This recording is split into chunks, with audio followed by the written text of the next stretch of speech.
Welcome back to my live stream. So let's see if we do have something like an audio. I think we might have something. Yep, we do. Okay, so welcome back to my super cool Chinese channel. My name is Yamashita, and for today I thought maybe, just maybe, we'll try something else besides capacities. And that is, I want to make a finance tracker with you guys. I will use LibreOffice Calculator, and you can use Word. That is actually where I previously made this tracker in the first place. So this I made in Excel, truth be told. Now let's zoom in a little bit, like so. Hey David, welcome. We're gonna do a finance tracker today. Woo. So maybe you'll get something out of it. All these numbers are fake, by the way. So only so that people know that these are fake, these are not real numbers. And this finance tracker I actually made because I needed a way to... Oh, hey Alice! I know that my two friends are still somewhere where they will be off soon. I think like about 9 minutes. I think. They should be off in about 9 minutes from there. Nobody knows where they are right now, and I shall not say. So we're gonna try and maybe recreate it, and maybe, just maybe, we'll do it better. So because for next year I do need this once again. It is highly necessary for me to have a finance tracker, so I shall recreate this. And what we do have, yo winky cat. Alright, so what we do have here is a overview page. In the bottom down here, I'm not really sure if I can actually zoom that. I can only zoom this part in, I guess. Yeah. But at the bottom, let me show you, we have multiple tabs. We have a summary, which is this page that we are currently on. We have fixed costs. Those are all the costs that you will have each month, regardless whether you use that item that you're paying for or not, or service in this case. And I forgot something down here, I guess. I think this is a 2. No, this is a sum. No, this is a sum of 1. So yeah, this one can go too. I made too many informations down here. It make it too obvious that it made it too realistic. But yeah, you can kind of write down all sorts of notes surrounding this. And yes, this is just me like blending out the grid. It is a function that you can actually, turn it off, which I did, as I said, in Excel from Microsoft. So I'm not really sure how to do this, so this will be funny, because I know more about Excel Word version than I know about Calculator from LibreOffice. But back to the tabs down here. So we have fixed costs. Here you write in all your fixed costs. So you have what you have each month. So these are monthly. These are kind of yearly, as you can see, or quarterly, or what have you not. Well, this one is quarterly too. And it seems this imaginary person is going to make these half yearly. It's a really annoying thing you have to pay in Germany, and I really hope they're going private because then I don't have to pay for them unless I make a contract with them. Currently, the contract has been made by the government, and it is highly annoying as I do not use that service. Just so you know. But you still have to pay it because you're a resident and have your own apartment in this country. So feel free. Yes, so these are monthly. This one you can pay monthly too if you wish to. You can pay quarterly, you can pay half yearly or yearly, depending on however you fancy. It is 200, over 200 years a year anyway, so regardless how you pay it, it's the same amount. And then you have the yearly stuff for me, as well as savings. Yes, my savings are fixed costs, and why are those? That is because if I don't view them as costs, like responsibilities towards my future self, I shall not save anything because anything that is on my bank account is free to go and be spent. Yes, I am that frivolous with money. So if I don't kind of like trick my mind in that sense, I will not have any savings. Took me a while to figure that one out. So my advice, if you want to save something, even if it's just 30 bucks and not the amount that I am saving here, and as you can see, I didn't save anything in January because I didn't have the income to save anything, so I stopped that. As you can see, February and March, there wasn't anything in there much either besides the 13 euros. But the 70 was kind of like a highlight, I guess. But in March I didn't save anything because there was the book fair in Leipzig and I went, and therefore I spent the money there. So yeah, nothing saved there. So as you can see, I am using this for my savings and actually save stuff. But my imaginary self has been quite consistent with saving, it seems. I mean, look at the 700 here and the over 1,000 here. So that is nice. I mean, this is nice savings. Good. We will see. This imaginary self has paid a lot of money in the recent months.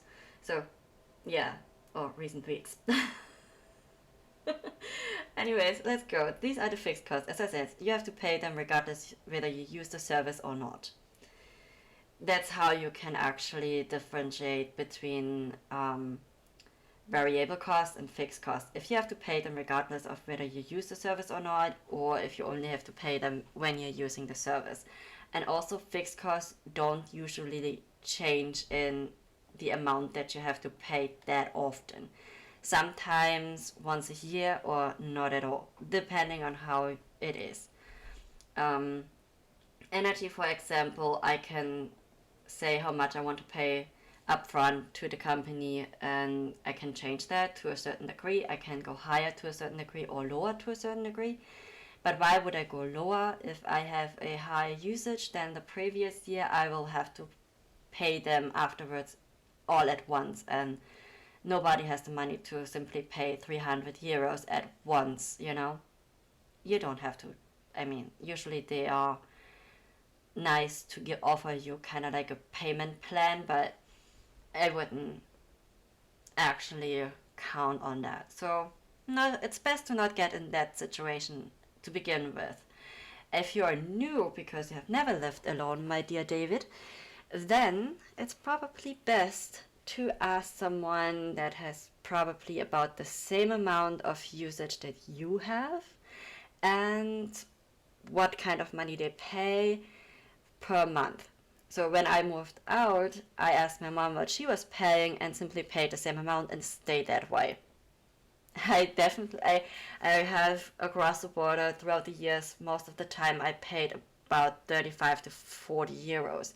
There was a time when I paid 45 euros per month. But I actually don't have to pay that much up front because I am not a heavy user when it comes to energy. I'm pretty low usage. I mean, I'm below 700. That's a minimalistic usage in total. I'm really light sensitive on my eyes. Therefore, I don't need much light to actually see things, which actually is really uncomfortable if it's too bright, which is a complete opposite to most people because most people need light. lots and lots and lots of light, where I'm like, oh my god, I'm blinded, I can't see anything else in there. Oh, this is nice. Yeah, when I'm saying, oh, this is nice, they're like, oh my god, I'm going blind, I can't see a fucking thing. So, yeah. Anyways, but I think my friend Alice doesn't pay much more than I do either. But it also depends on the contract you're having. Okay, because David is watching, at least I hope he's still watching and listening, I'll go a little bit further into the energy stuff in Germany. You have two prices that you have to pay. You have the basis, I would say basis price that you have to pay, a basis price, working price, basis price. You have to pay that. Regardless how much you use, you have to pay that. In Germany you would say Grundpreis. So it's the basis price that you have to pay. This differentiates depending on each company. So it's important to check that and use that as a basis for actually whether you are cheap or not. What you pay per month, what they tell you have to pay per month, doesn't mean fucking shit. Don't get confused. Even if E.ON tells you only have to pay 25 euros per month for your 1,500 usage, and maybe Octopus tells you only have to pay 30 or 45 per month for your 1,500 usage. It's simply their advisement, but it doesn't mean that Octopus is more expensive than E.ON. It's just something that you pay up front. You can't go by these prices. It's probably best if I would tell that in German, I think. But anyways, let's continue. I said I would speak in English, so I will continue speaking in English.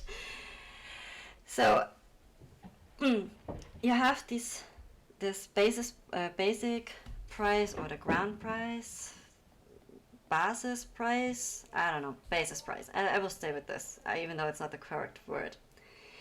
You have to pay this regardless of how much you use. And then you have the working price, or in German, Arbeitspreis. As I said, those are probably not the correct vocabulary, but still. The basis price is usually a price that is most of the time given to you per month. Like, you have to pay each month 15 euros. You have to pay that per month, regardless whether you use energy that month or not. You still have to pay that.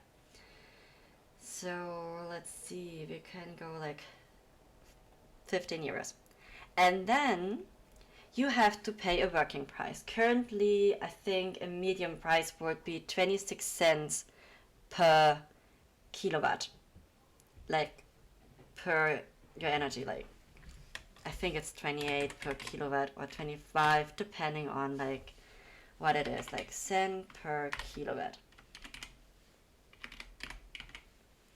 So you have these two prices, and those are what is important to you.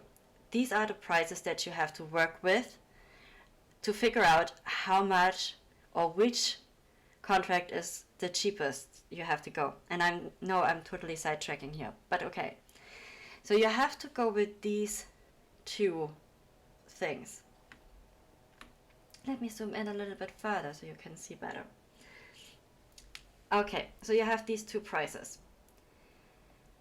And then you have the amount that you use per year. If you're new and you don't know what you're using per year, there's usually an area where you can simply select how many people move in. Is it one person, is it two person, 3 or 4? If you're one person, the main usage would be around 1,000 kilowatt. If you're quite a heavy user, I've never managed to get that far actually, or that high. I think my highest was like almost 900. But I was at home all year round and watching a lot of anime that time around. I have absolutely no idea how I got such a high usage and energy that year. truth be told. But yeah, I've never managed to do it again. I'm usually around 600, 500, between 500 and 600, almost half of that. So you take these 1000 kilowatt, you know, and then you multiply, you know, like multiply. Oh god, I can't speak anymore. Multiply, that's it. You multiply it with these 28 cents. So like that would be, I know there are different ways, but let's go with this way. So you have 1000 kilowatt, and then you multiply it with the 28 cents. Like so, you know? And then you would get out like 280 euros. These are euros that you have to pay. This is what you have to pay for only the energy you're using. However, you also have to pay the basis price for 12 months. That means you have an additional cost, like 15 euros times 12. Another 180. Alright? You take the sum from that, and you get a total of 460 euros. So if you are truly capable of using exactly 1000 kilowatt in that year, and you have a basis price for 15 euros and a working price for 28 cents per kilowatt, you would have to pay the company in total 460 euros. That would be your sum. If you're using more and you haven't paid that much, then you will have to pay them the amount that you're owing them. However, if you use less, maybe only 950, you would get something back from that money. So they're calculating that for you. The calculation is in span of 1 year, so every 12 months. However, what you pay each month, like your rate, I will call it, you could say, okay, you take this and divide it like 460 euros divided by 12, and you pay each month those 33. But it is a really strange number, so I would say if this is the amount that you have to pay per month, go with 40, and you have a little bit of a buffer, like a little bit of a cushion, you know. But I wouldn't go lower than those 38 in this case. However, those rates actually change depending on how much you use. If you, for example, use less than that, let's say you're only using, no, wait, this is company A. Let's go with two companies. Okay, wait, this is A. And this is B.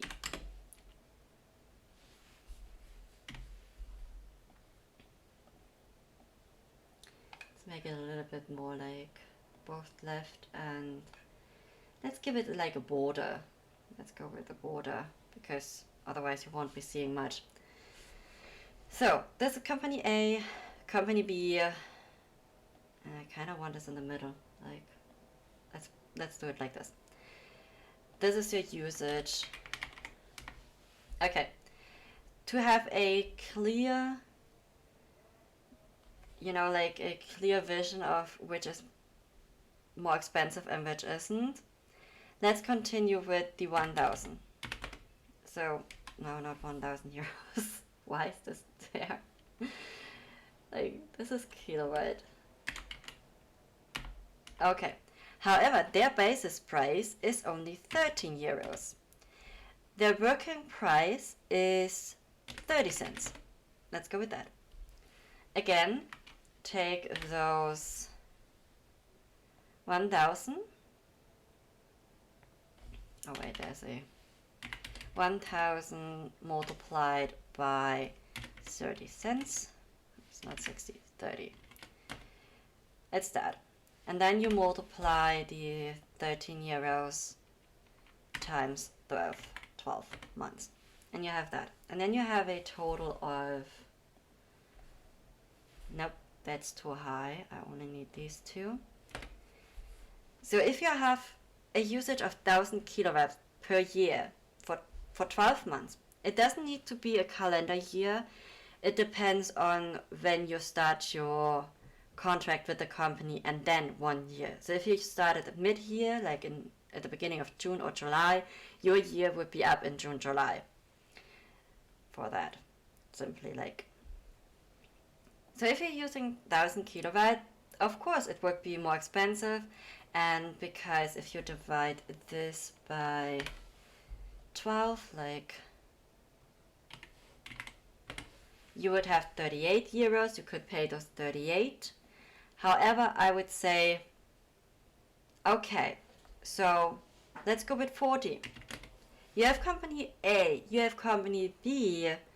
However, throughout the year, so far, company B would be cheaper than company A, even though they have both the same rate. So that doesn't make much sense, truth be told. So let's kind of like do a little bit of copy pasting, because who doesn't love a little bit of copy and pasting? Let's go with that.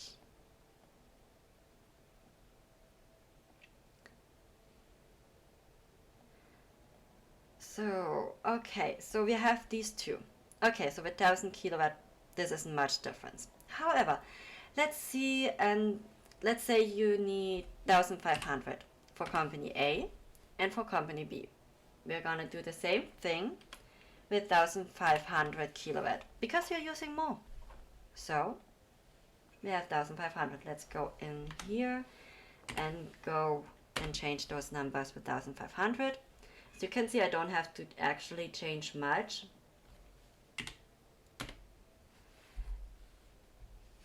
So that is a 6 euro difference. You could say, okay, fine, in total I only have 6 euros in difference because of the basis price.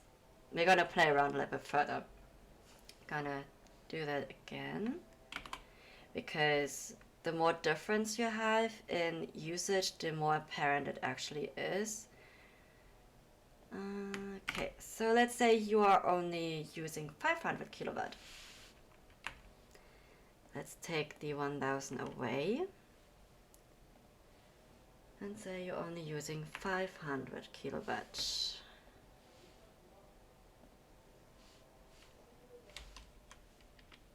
Oops, that was not what I wanted. Now it's better. Okay. Now you can see a little bit of a more difference. With 500 kilowatt, company A is quite a tidbit more expensive than company B. I think I was too close with the amount, but we're gonna play around. So, but what if company A basis price isn't just 15 but 18 euros? Like, I already saw that it is 18 euros. I saw some that were 18 euros. And look at that. It's more expensive. Like, let's do that for each one of these. Can you see how much that changes depending on how much usage you have? It's more damaging for a 500 kilowatt users to have to pay in working price versus working. This is the basis, and this would be the working price, like total. Let's add the total.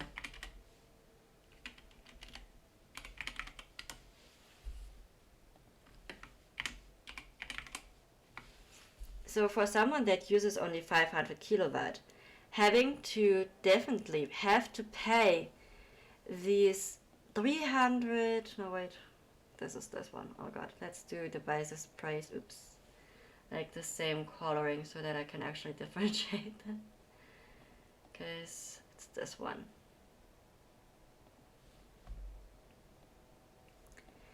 So if you go by this, for someone that only uses 500 kilowatt, having to pay 260 euros per year only for the basis is pretty high. If it's like here where you have it kind of like in a similar range, that would be optimal.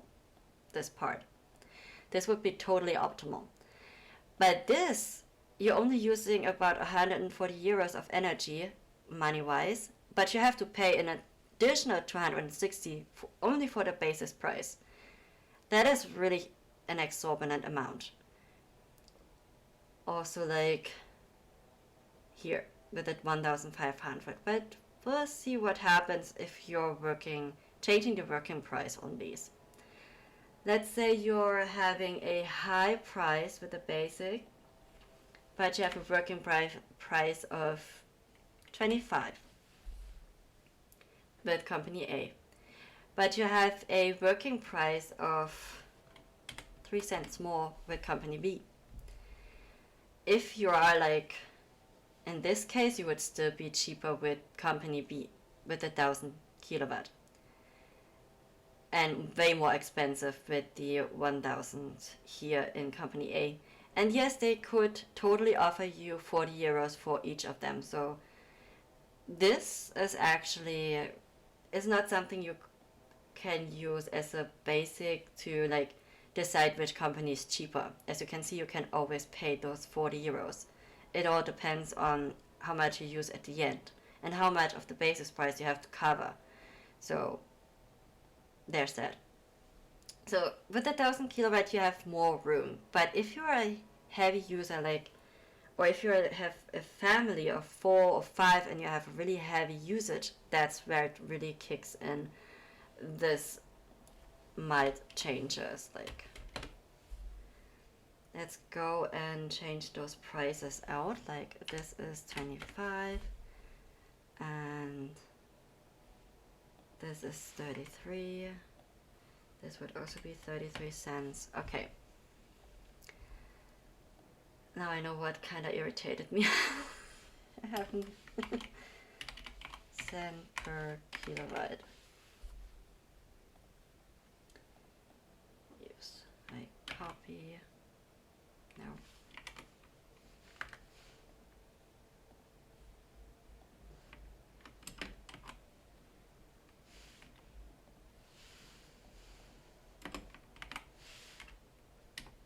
Okay.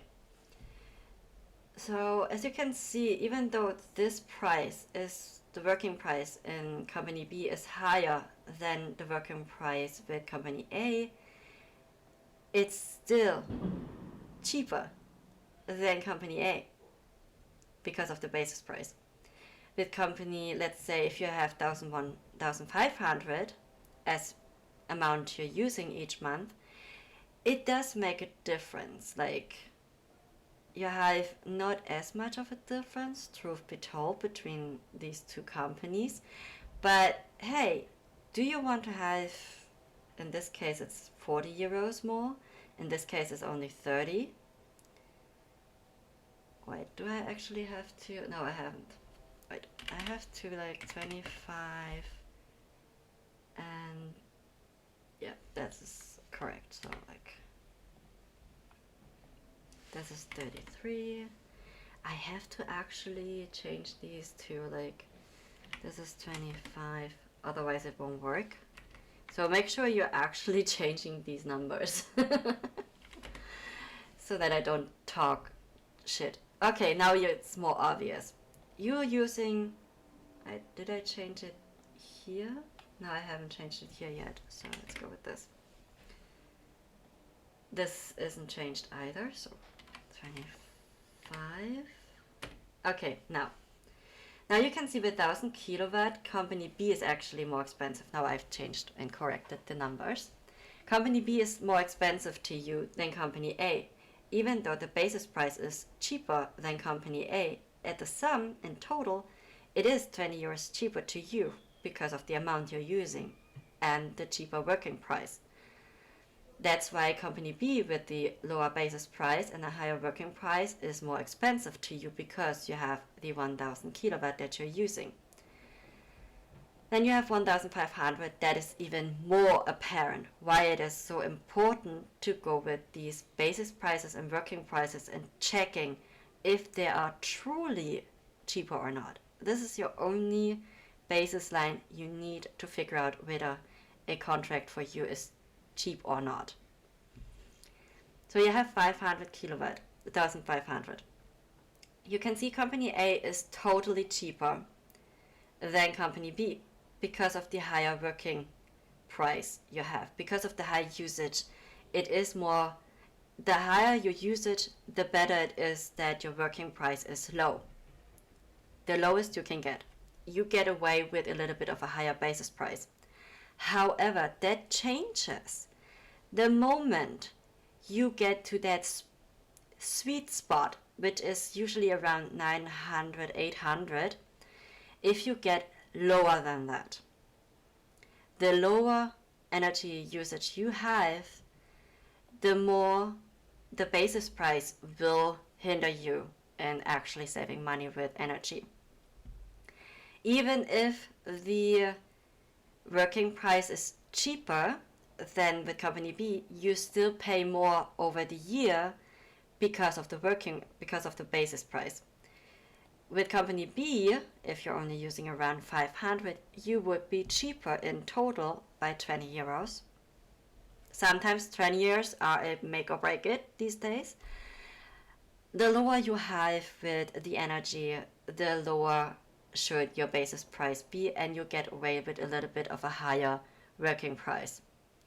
I currently have about, I think I pay 13 euros and around 28 cents or 26 cents, so mine is pretty cheap for me, and I have around this in usage. I will show you how much this actually is if you get even lower. Let's say you're using 400 kilowatts, because you're hardly ever there, because you're working maybe half a year outside of the country or something, or you have a second apartment where you're working from. So, and you're not there all the time. See how much that difference is by now?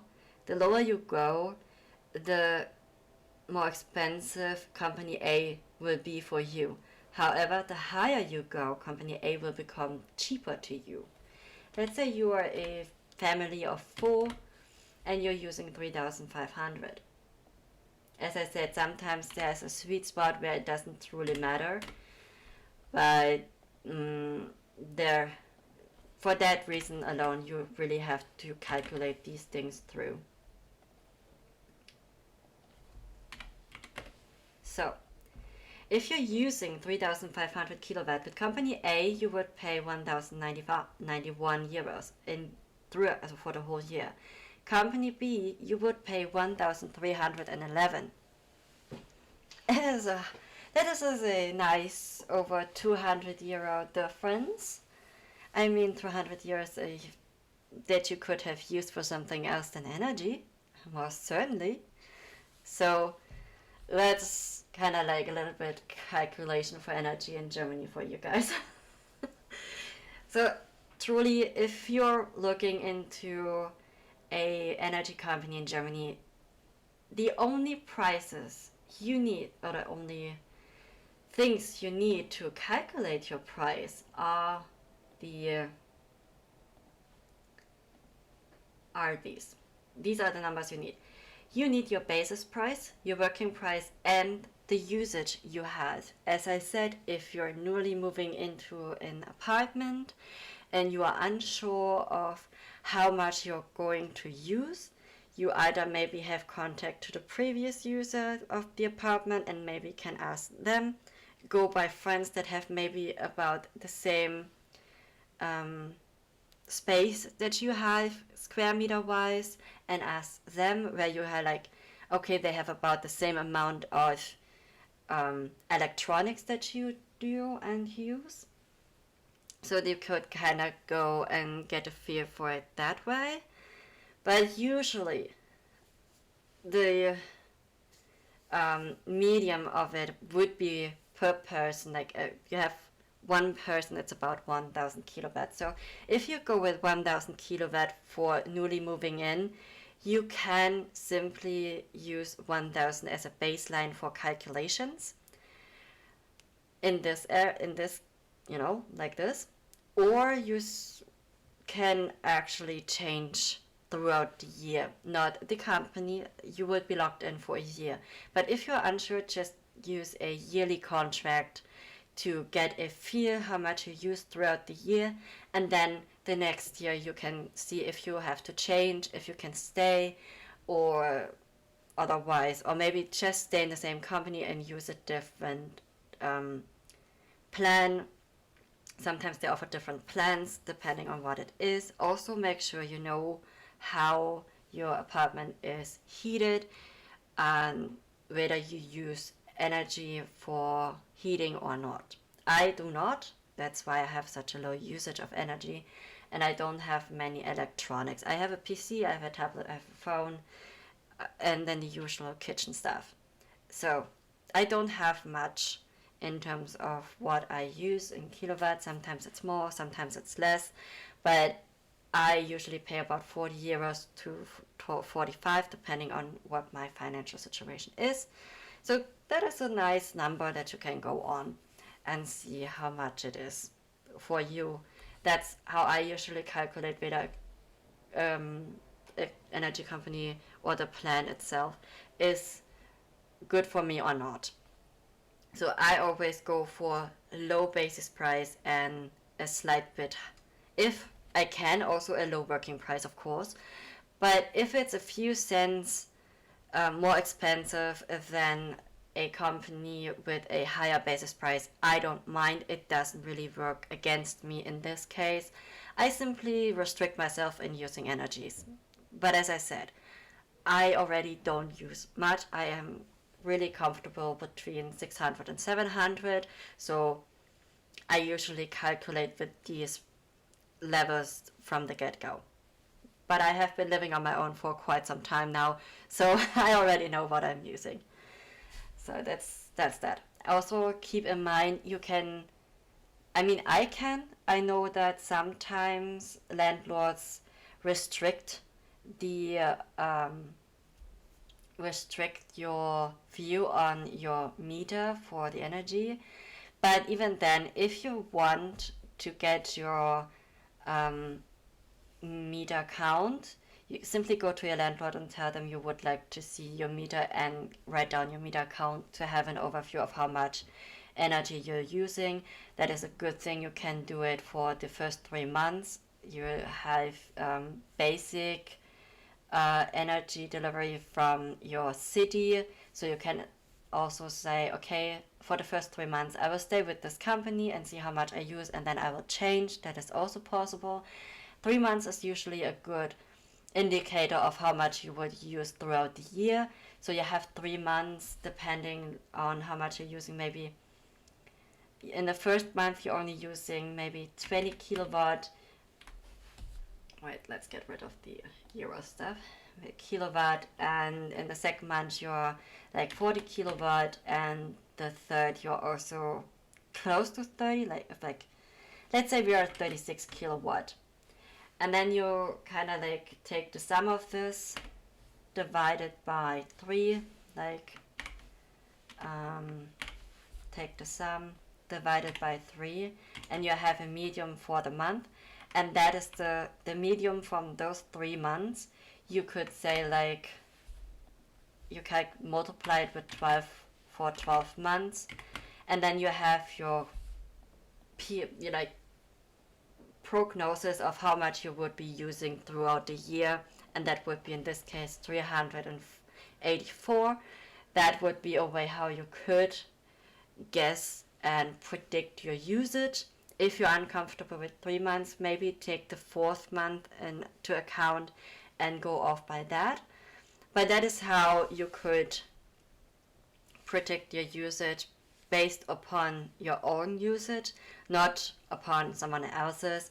And you could always check how much you've used in the month or anything else by simply getting your meter count, writing it down, and see how much you have used. A lot of companies allow you to simply enter your meter account into their websites, and they will simply tell you how much you have used since the last time. Also, it's never a bad idea to have multiple, to hand in multiple of those meter accounts, because depending if things change, they have to use this technique that I just told you, like this calculation wise, to predict how much energy you would have used until this point where things have changed. Maybe tax stuff has changed, or your pricing has changed, anything like that. Yeah, so that is the way. And if your pricing does change, you have a like special you can quit even though your contract does take or is probably not finished yet. Like, you can quit then if they change the price. Usually they don't change the pricings in Germany that much, but if they do change the price, you have a special reassignment way that you can do. So let's see, like, let's go a little bit smaller back here so that you can see more. Like you. Let's go like, okay. So that was a little excursion into energy calculation in Germany. So don't just believe them if they tell you they're the cheapest. Make your own calculation depending on how much you're using or how much you think or predicted yourself to be using. And then you can decide how much you want to pay them, if you want to cut it really, really close to what you have calculated, or if you want to have a little bit of a cushion between you probably have to pay and how much you could spend. Also, at the end of the 12th month, they will take a look at how much you have used and do the final calculation. And that is also a good way to save up the money, because they have to pay you out if you have paid enough. Also, if you're in a predicament, maybe financial wise in that moment, you can say leave the good balance on your account, leave it and use it up for the next few months in terms of payment for the next 12 months. And you can kind of like use that method to keep yourself out of the predicament that you are unable to pay for energy supply. So that's a way how you can do it in Germany. I'm not sure about other countries or outside of Europe, but yeah. The highest amount that I got back once was over 300 euros. Was 360 euros and 1 cent. That was incredible. And the littlest amount of energy I have used over the year was 460 or so. That was the lowest. But as I said, I'm pretty decent between 550 and 700, somewhere around that area. I have been over the years with some into the really low usage and really high usage part. But I have never been over 900 so far. I hope it stays that way. But if I continue streaming more often, then it could be that I'm going to use more energy. My friend in Berlin, she does use more energy. She has a printer going, a 3D printer going all the time. But even with the amount that she's using, she is also not over 1000 kilowatt, as far as I have heard. So she can correct me if she wants to. But yeah, that's a little excursion. Also a really, really important part. Because it is important, I will do it in both languages, German and English. Don't you ever... Okay, AJ says she is over 1K. So yeah, if you have 3D printer, have a lot of light on, also multiple laptops, computers, and work from home really often, then you get over 1K. You get over 1K. If you're not working from home and don't have a 3D printer, then I don't think it's that easily manageable. Unless you're really excessive and wasteful with energy. Okay, So, what was it? Oh yeah, the advice that I wanted to give. The meter counter that you have in Germany that counts your energy has a special serial number. Multiple electronics and working from home does end up, yes. But working from home, you can also get back some taxes, so make sure you do your taxes. So your meter counter does have a serial number. That serial number, keep it under wraps. Never, ever tell that to anyone. Keep it locked up in a safe if you have to. Because once a scammer for an energy company has that number, they can simply apply you for their company without your true knowledge. Because only one energy company can be connected to that serial number.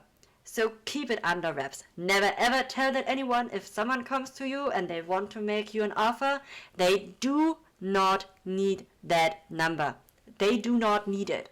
They only need what I've just did. They only need your usage. Nothing else. They do not need that serial number. Keep it locked tight like your bank account number. Don't give it out. Unless you're truly wanting to change to that company. Okay, now in German. Die Seriennummer, also die Stromzählernummer, die ihr auf euren Stromzähler habt, gebt ihr niemals raus. Hütet sie wie euer Bankkontonummer, eure IBAN, hütet die genauso stark eure Stromzählernummer. Denn jedes Stromunternehmen, was eure Stromzählernummer hat, kann sich darauf anmelden und auf die Art und Weise werden schon massig Leute in Deutschland gescammt. So, nur das mal vorne ab. Eure Stromzählernummer hütet sie wie eure Bankkontonummer. Deswegen ist es wichtig, dass ihr die Türen unten abschließt, dass keiner reinkommt, vor allen Dingen, wenn die Zählernummern frei, offen, einsehbar sind. Nur mal so am Rande. Okay, back to the actual topic, because I originally wanted to make this Excel or like a finance tracker for you guys. So, now that you have gone through some of the fixed costs, we're gonna go to the variable cost. The variable cost those are usually the costs where you're like, maybe I should make myself a budget. Those costs are variable costs. So if you make yourself a budget for it, then it's probably a variable cost. The amount you're spending in each category is different each month and can vary a lot. This hypothetical person here has spent 160 in food and also nothing in housewares, health, entertainment, hobbies, and miscellaneous and stuff like that. In February, as you can see, fruit, well, short month, you don't need much fruit-wise in terms of money. Entertainment was lower too, hobby was pretty high. Savings, okay, yeah, not much saving gone there. But food in March was really expensive, almost 300. Oh my god. In April, 250 for food.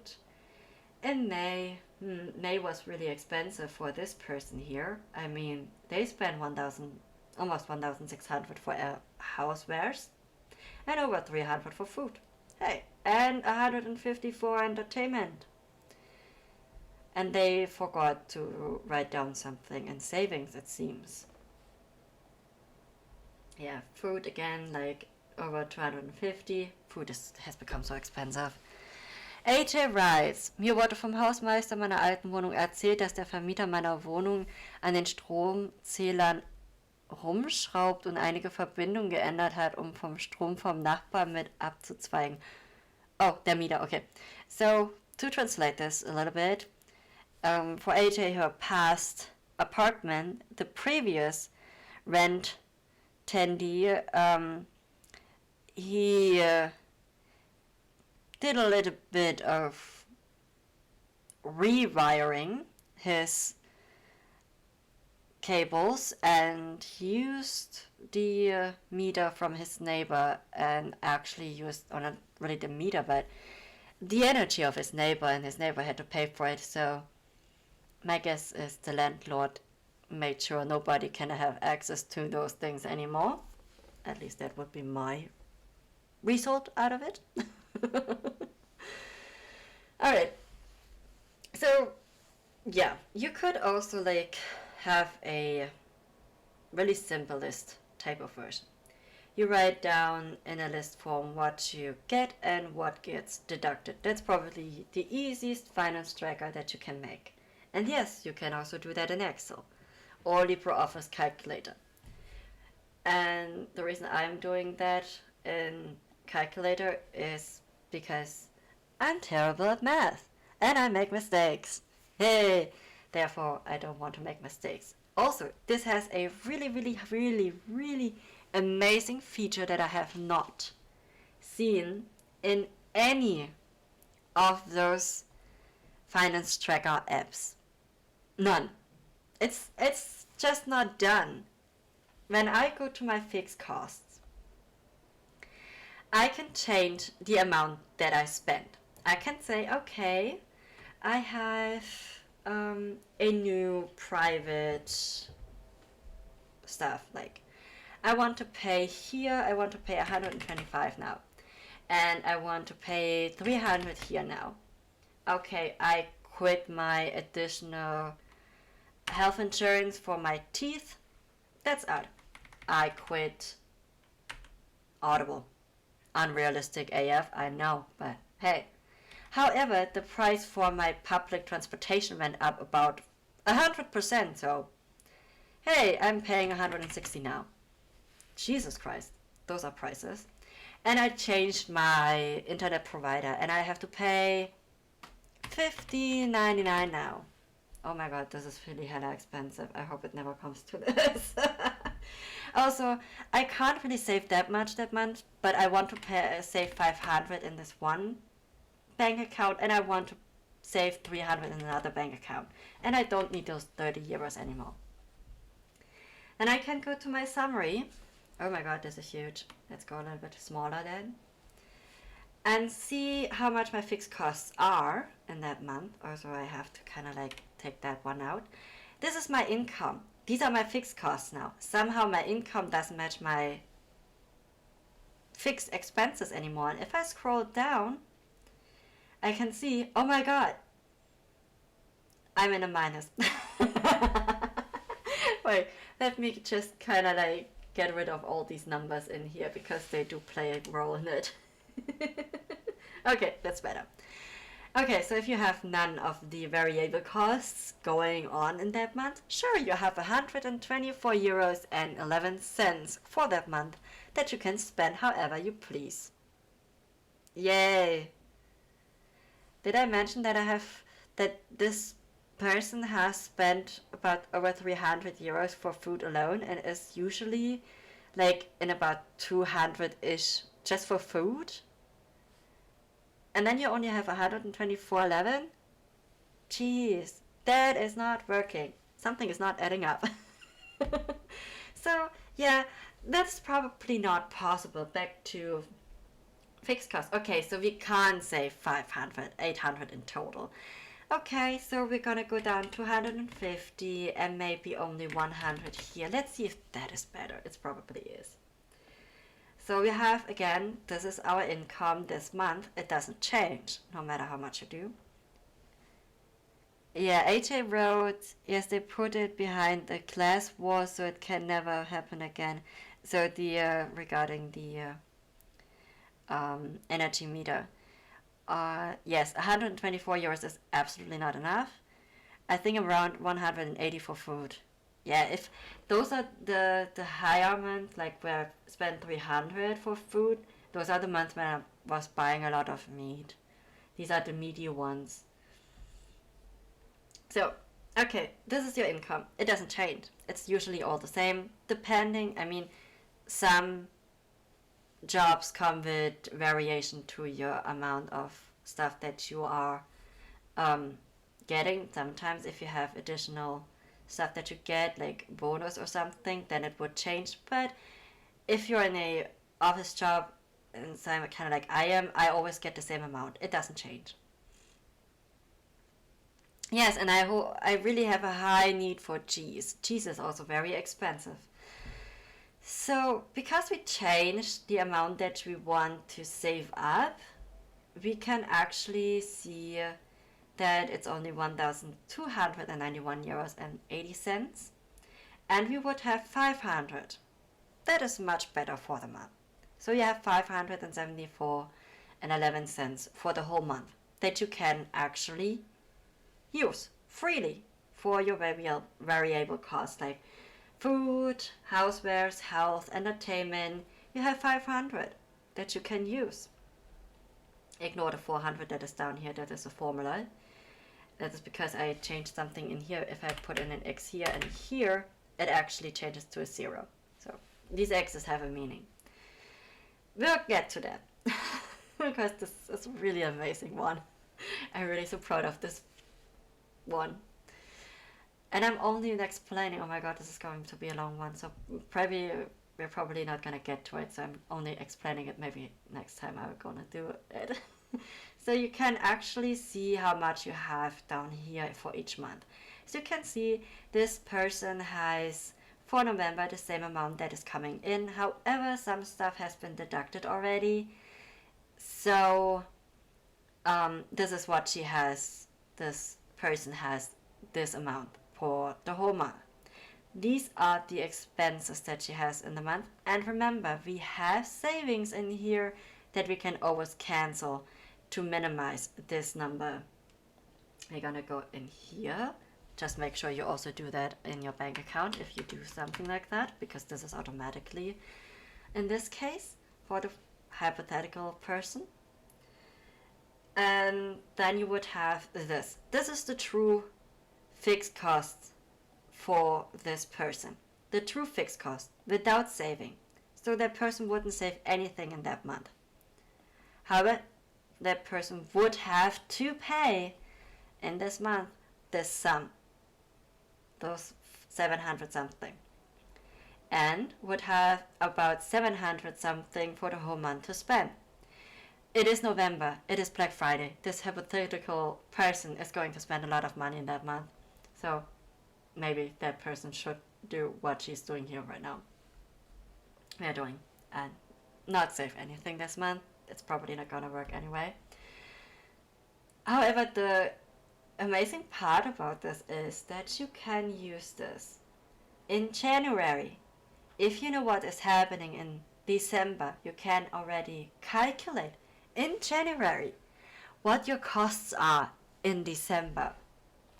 Especially if things change throughout the year. And that has saved me so much already. Really a lot.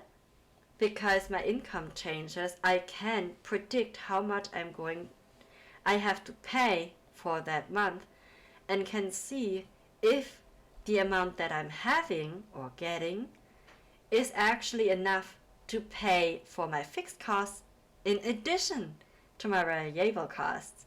And I can switch and go back and forth and stuff like that. And as you can see, this person actually didn't really manage it because she did have to supplement from her savings. If you go in February, you can actually see that. Or not. For some reason not. In March you can see it actually. As you can see, this is actually a savings account. No. This is savings. From this savings account, that person took 400 euros to supplement the missing part that is on her day-to-day bank account. And she also, that person supplemented with another additional 100 euros from the other bank account she has to actually make up the amount that is missing. So you can see up here, I'm not really sure if I can actually, wait, let me zoom that in for you guys. Ew. Is that visible? Not really. So let's see, like, oops. No, that's not what we wanted. And you have to do this. Yeah, but I kinda like, let's go oops, like so. I think it's more visible, now it's visible. You have the amounts that is here. Like, there were several things that probably added in here that were added, like those 400, the 100, and then apparently 365 and other things that came in. So in this case, it seems, or what I usually use it, because I do use this kind of setup, I created it, this is miscellaneous. There are other things that are written down there that depending on what it is going on in my life, that I would write down here. I currently use it, as you can also kind of like, I simulate it here. What I'm doing is I take the amount that is truly on my bank account in that moment at the end of the month, because I don't get it truly at the end of the month, my money, but a few days prior to it. So this is not truly what I have at the end of the month, but rather this is. So I kind of deduct it from the total amount that I'm getting from my employer. So you have your amount, your stuff that you're getting from work, if you're working, or you have your amount that you're getting from the government and additional money from government. There's some additional government money in here, I think. So I added there, and this is the true final that I have for the month. This is also related to this part at the end. So I'm not taking this down here to calculate this number. I actually use this number. And whenever I take something out of my savings, which are also in overview down here, I write it in here, so it takes the amount off here, and I add them back up here to kinda like here, to inflate the sum that I have in total, because I'm not truly in the minus in this moment. It's just that I spent more than I actually counted to what I spent, truth be told. In an idealized way, this would be in zero and not a minus. But in total, I did spend more than I actually have in this month. So was it visible on my bank account? No, it wasn't. Because it doesn't actually mean that I actually took it from my bank account, but it could also be cash, because I do keep cash at home. Which is the cash stuffing down here. That is pretty new. I had to add it into it. Also, this is a little overview that I can see if the cash that I truly have in my cash stuffing adds up with this one, because I'm not really keeping up with this last one here. Writing down what I actually entered in the savings and what I took out of it. I try, like here I thought maybe if I keep it separate like this it would be better, but nah, I try, and it stays with trying. At the end of the month I simply check how much I truly have and how much is left, or what is written in here, and simply deduct the amount. It's a little bit not coherent as the rest of this whole thing is. Also, when I calculate this sum, it is this sum and as well this. So it goes from income up here. Then you have your fixed cost in the sum. You add x's to ensure you paid it, and it shows you how much is left. Because I got so freaking terrified, or like not terrified, so freaking tired of having to calculate how much is left of how much I have to keep on my bank account, that I made it into a freaking formula in an Excel and now in Calc.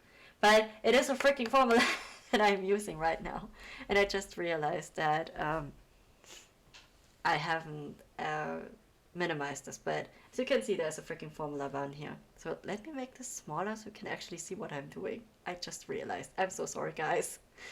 I have to make this smaller again to actually see what I'm talking about. Okay, so like, yeah, I will simply zoom in so you can see better. Okay, what I was talking about. This is my income, and this is what what I'm doing currently. So I write down where my income comes from. This would be um, government money.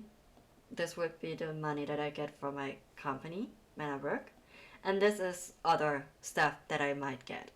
Be it like a tour, because I send something back, it would be added there. Or sometimes I also simply deduct it from my variable cost. If it's in the same month, I will simply delete the money that I spent. So don't make it too complicated. And other things. So what I started is using my income and deduct the amount that so that at the end of the month I actually do only see down here what I truly have on my bank account. Not what I got, but what I actually have on my bank account. Also, these, just for information, these are fictional sums that I wrote down. Was really impressive of me to do so. But yeah, these are fictional. So I write down what I get and then deduct the amount that is missing from what I truly have. This is the sum of my fictional stuff that I have to pay each month for my fixed costs. Then I add an X for everything that I have paid, which deduct the amount that is behind this cell. And at the end, you have a 0. Because I got really tired. As I said, I got really tired of always calculating how much is left that I have to pay this month to make sure that my bank account is balanced, that it actually goes when it's being deducted. I got really, really, truly tired of it. I can also show you how this works, like, see how the amount just got less because I added an X. That is a formula in there, down here, that does this. And it's a really easy formula. I mean, I'll show you it later on. I'm so happy about this. I mean, I got it really, really. It is that she deducts it from the variable. Not sure what you're referring to, actually. What is truly, like, from the variable? Oh yeah, if you're getting money back, you mean, I guess. So whenever, yes, okay, so whenever she gets something back money-wise, she simply goes into her variable cost and deducts it from there. Similar to what okay, it's not there anymore. But I bought shoes and I actually just went in and kind of deducted it from the variable. As I said, sometimes I deduct it from the variable if it's in the same month, or I just delete the expense completely, as it is not relevant at the end of the day. So, but this X works like a deduction. What I did down here, this is the really amazing formula. I mean, oh, I really like it. Let me kind of like do it like this so you can actually see what the formula is. It is a sum-when formula. You have fixed costs, which is on the other sheet. Let me see. Okay, this is here. You have the sum of this. So whenever I change something here, the sum will change. I could have, because I have a sum here, like this one. Like this is the sum. I think it correlates to this area down here. So this sum is the sum of this. So this, however, is connected to this formula. This is kind of like a copy that cell type of situation. So if I were to take off this formula or out of it, I would see that sum like I have up here. It's the same thing. It copies the sum. So it takes that sum from the other tab and deducts the amount that is in the background from that area here. That is the red area you just saw. This one. No, wait. No, from, okay, wait. Different, wait. You have fixed cost, the total. That is this cell. That's what it represents or where it connects to. From that it will be deduct the sum when in this area is entered an x. And to know how much has to be deducted from this area, please reference from this area. That is the formula, okay? I'll repeat. So you have to have a basis. The basis for the total of the amount is this one. This is your total. That total, however, is deducted regarding like the amount when an x is placed within this area. And for reference, you go back to the fixed cost.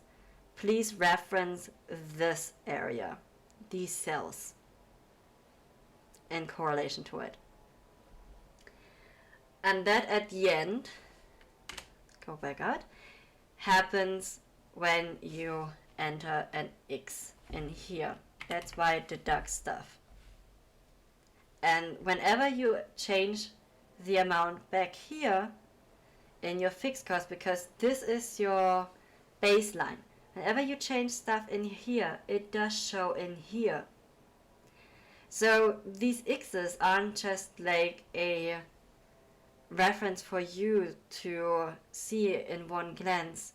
If you have paid the amount, it also shows you at the end that you have X amount left. So in November, this person would have left 179 euros and 4 cents left to pay. If things would change within this month, you would completely see it. Let's say here's not an X in it. This is 200. It changes. It's 200 now. You could see, oh my god, this just went up. My bank account is not balanced for this. I need to handle it. I have to handle. I have to start working on it. Like, either I cancel whatever this is. In this case, it would be capacities. Either I cancel capacities because I cannot pay this month or this amount, change the plan itself to reduce the amount, or like transfer money into my bank account so it can be paid. Those are the three options that you've got in this moment. However, you have full control and actually can predict these changes fairly far ahead. I have made calculations this way for a whole year, depending on things changing, because I had sometimes a lot of things change really quickly. This made it possible for me to actually not just react, but actually make sure it works. It's not just a reaction and not me being like, oh my god, panicking.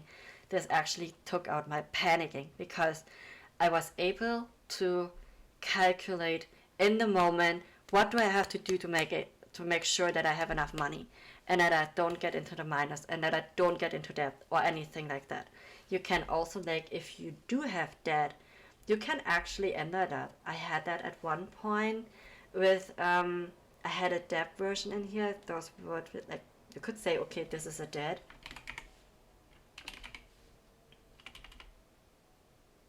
Like, debt. I think this is how you write it.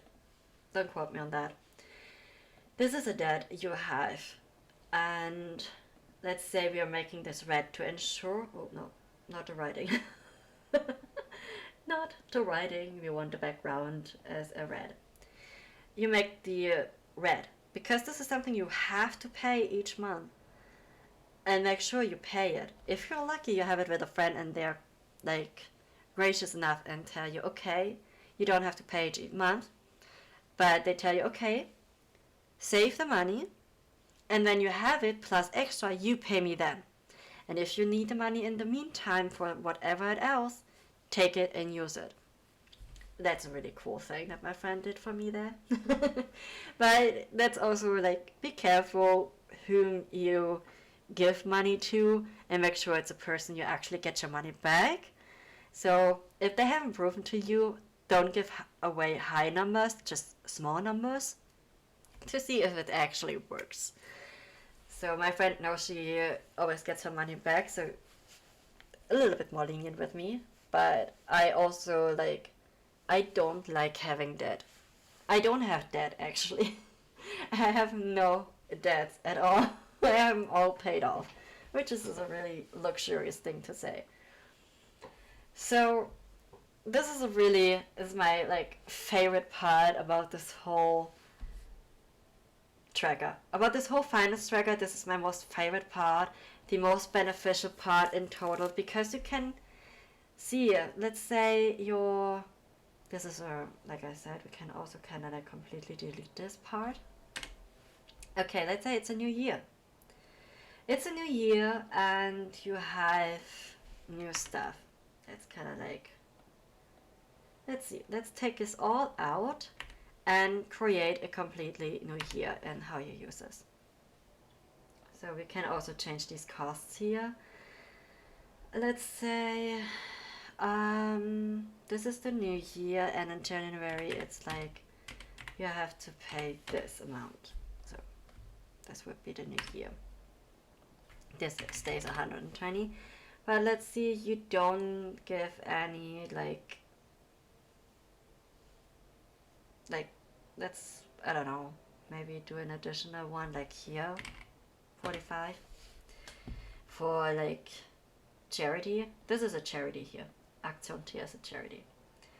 And it says renewal in March. Not really sure. I think this was about 50. No, not 550. And I have decided that maybe I want to pay my energy 45 starting the new year.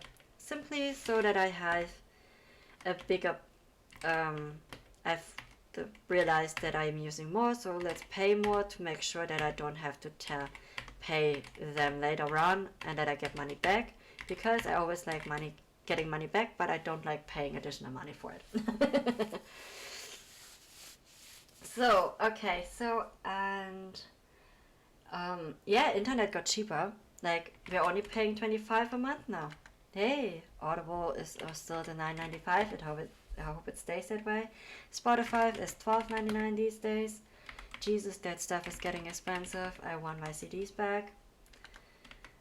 So let's see. Oops. $12.99. $12.99.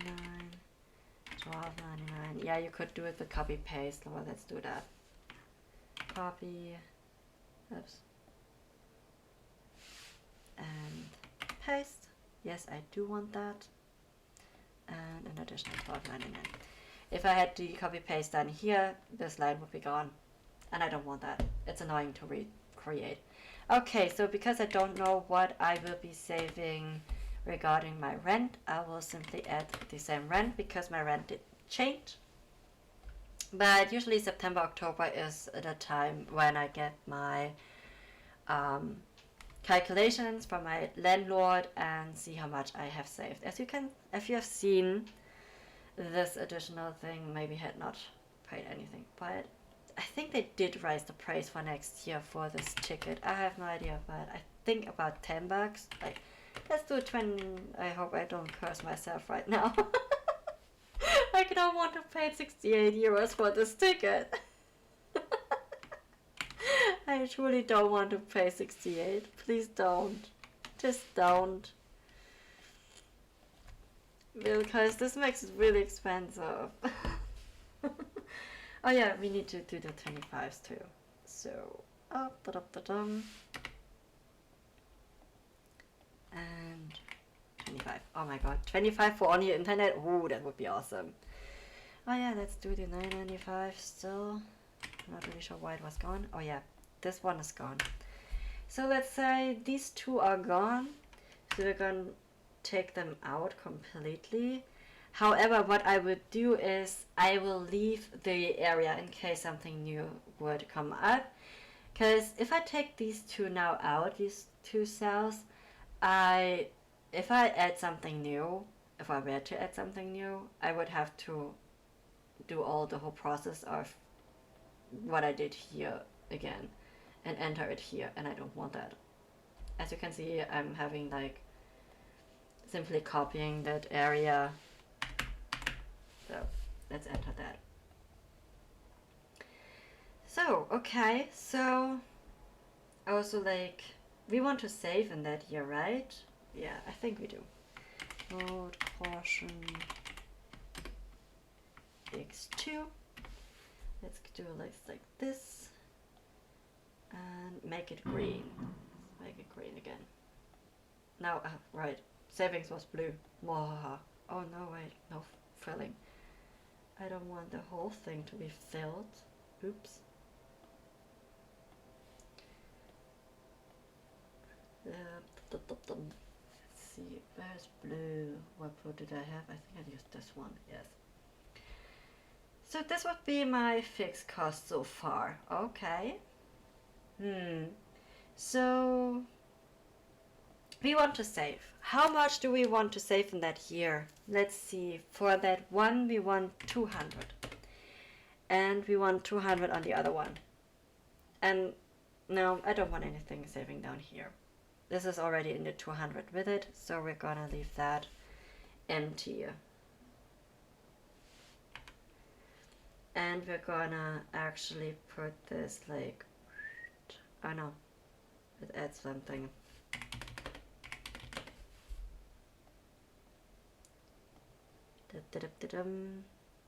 No, not for December. Okay, so we wanna save, it seems almost about 5,000. Nice. Hey, that's a goal. And quite unrealistic goal, truth be told. Not with these expenses. But yeah, maybe it is not. Okay, so let's say the person earns, what would be realistic, like 2,200 per month. Yeah, it can be realistic to have that one. So, oh yeah, no, they don't have an, oops.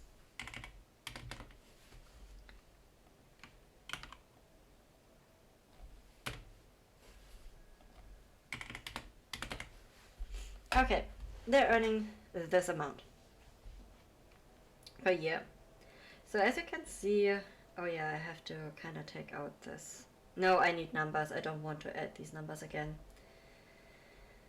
So you can see it's like, it's quite the amount. Let's go to December because it doesn't have anything. So this person, in theory, would have in December like 1,134 euros for like available, you know, like this. Even here it would be in the minus 1,000. Why is this minus 1,000? Holy fuck. So even this person would have a minus here because it seems they didn't calculate the money in that they would actually need. Like it added another 1,800, like so. And hey, look at this, they're in the plus with 55 euros. 55. Oh my god. So yeah, you can really play around with these. Also, when you have areas where you don't spend anything or where there are no numbers in the background, I tend to add these minus things because it actually shows me that I don't have any expenses there, and I don't have to recheck all the time, especially if you don't have to pay each month like this one. I have like, we saw this is half year wise, so the next one to pay would be in July, and then you would have you wouldn't have to pay the rest of the year again. So yeah, that's what I meant with the line is missing. Yeah, I don't like that. So copy. So alright, so that's what I usually make sure that I have in, so that you don't get confused if you put that in. That otherwise you would think, do I have to make an X there, or do I don't? Or do I not? And whenever you make an X, it will deduct at the bottom. You know, like, as you can see, there's no number in the background down here by Viso. That's why it doesn't deduct anything. So that would be a line there.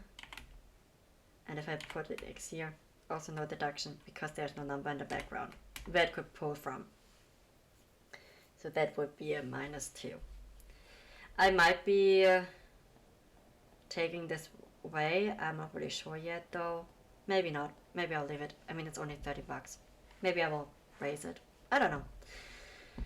Maybe, maybe not. Who knows? Alright, but as you can see, you have quite the amount difference here between these two. Yeah, this definitely. So you can, at the end, you would actually see how much you would have for the month. And having 1,000 to spend, it's really nice. I probably wouldn't spend it all, but, well, I do have moments where I spend a lot of money. Yeah, a lot of money. AJ wrote, we will all be poor when we are old. Yes. AJ also wrote regarding the paycheck. I don't even have that much from my job. I have a little less. Yeah, only a little less. That's why I know it's possible. I mean, at least I didn't went like, oh yeah, you will earn 4,000. I mean, that is ridiculous. I mean, hardly anyone does that or gets that. I mean, there's certain jobs that you can do where you would get 4,000 euros, but not where I work. Not where AJ works. Because I haven't heard her being like, oh, I could earn 4,500 net. Like after tax, not before tax, after tax. These are after tax stuff because before tax doesn't make much sense because that isn't being transferred into my bank account. So yeah, you have that. So this is how this works, and depending on what is going on in your life, you can actually play around with this and see whether you truly need to change things in your spending or not. If you don't know when things are being deducted from your bank account, just write a number in, like this is the 1st of the month. So this may be on the 10th of the month. So you can write these in the notes in the back here. In this case, hey, there's a renewal for your yearly subscription. It's this one. This is the 12th of the month. It is entered, like, would be the 12th 11. In this case, maybe, or not maybe, it would be that case. This is a total amount that will be deducted, but not really sure if that has to be there. And also when the renewal is, this is always good to know. When does your subscription renew, especially if it is a yearly subscription, because those get overlooked really fairly quickly because they only show up once and not every month, but only once a year. So you overlook them quite easily. Also, when you might get more discounts from a certain website, who knows? Depending on what it is you're doing, you can actually change these fairly quickly, and it will give you your results. Also, I haven't found anything where I could do this, where I could say in January what happens to my expenses in October. You know, without having to calculate it myself by hand. And here I simply enter a number and it calculates it for me. So this is why I really, really, really enjoyed this. Even if you don't like the rest of how I created this tracker, even if you don't like the rest of it, something like this is highly, highly beneficial. Even if you just have this will be highly beneficial to you, especially in combination with this one from the summary, where you can enter the X and have the amount deducted. So you can simply check, you have your bank account maybe open on one side, have this tracker open on the other side, and you can see, okay, this is the amount that is still going to be deducted on my bank account, and maybe this is the amount on my bank account that I still have. Does this match? Is this the same amount? Yes. Then fine. Just don't pay anything with card in this month anymore and you will be fine. You don't have to do anything. If it is less, make sure your bank account is balanced, that everything can be deducted. If it isn't, then they can't deduct it and then you have to pay fees. If there is something you can do before that happens because of the savings you've decided to do and you spend a little bit more, you could deduct the savings or move some of the savings back into your account so that it is balanced. So this really keeps me from making any debt. It keeps me from making debt.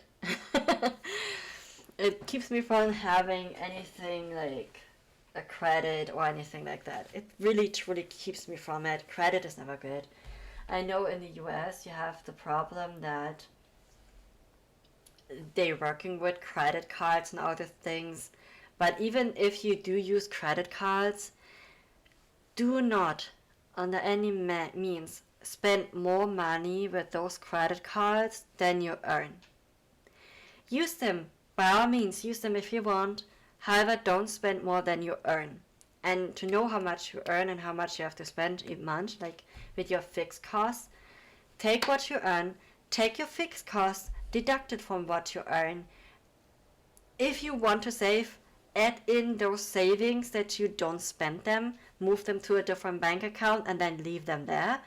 And then the rest amount that you have, that would be the money that you're allowed to spend. And that is the amount of money that you could use your credit card for, because by the time your credit card needs to be balanced out, you can simply balance it out.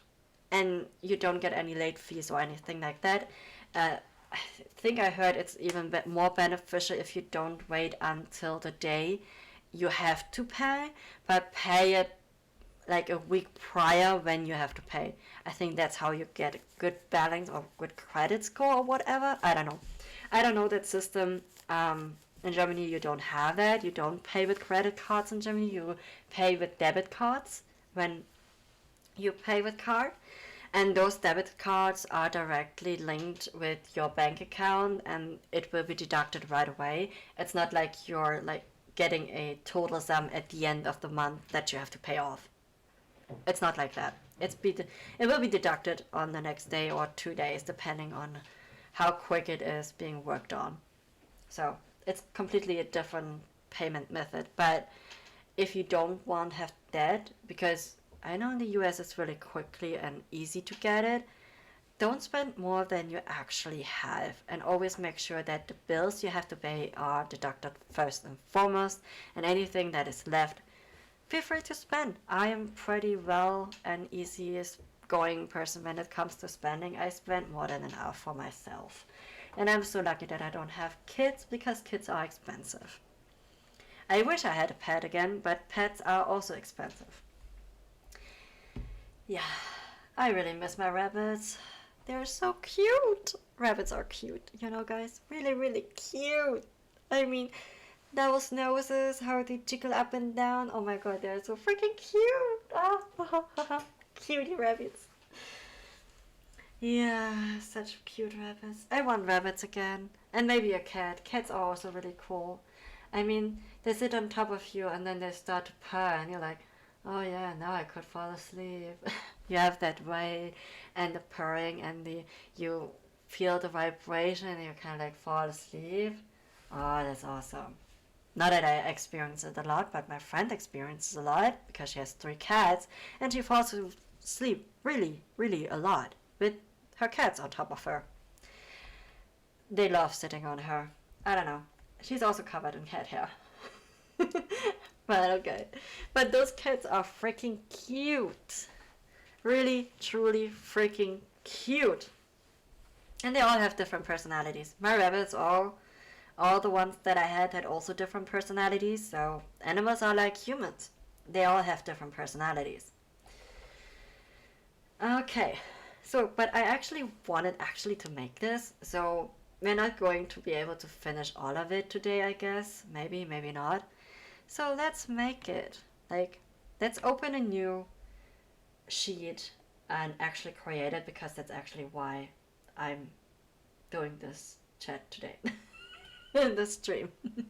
Alright, so let's zoom in. As I said, we need certain areas. So we need an area to write down our income. We need an area to see or have an overview for our fixed costs, and we need an overview for our variable costs and our savings. So those are the 4 main areas. How we actually portray them and make them visible is totally up to you.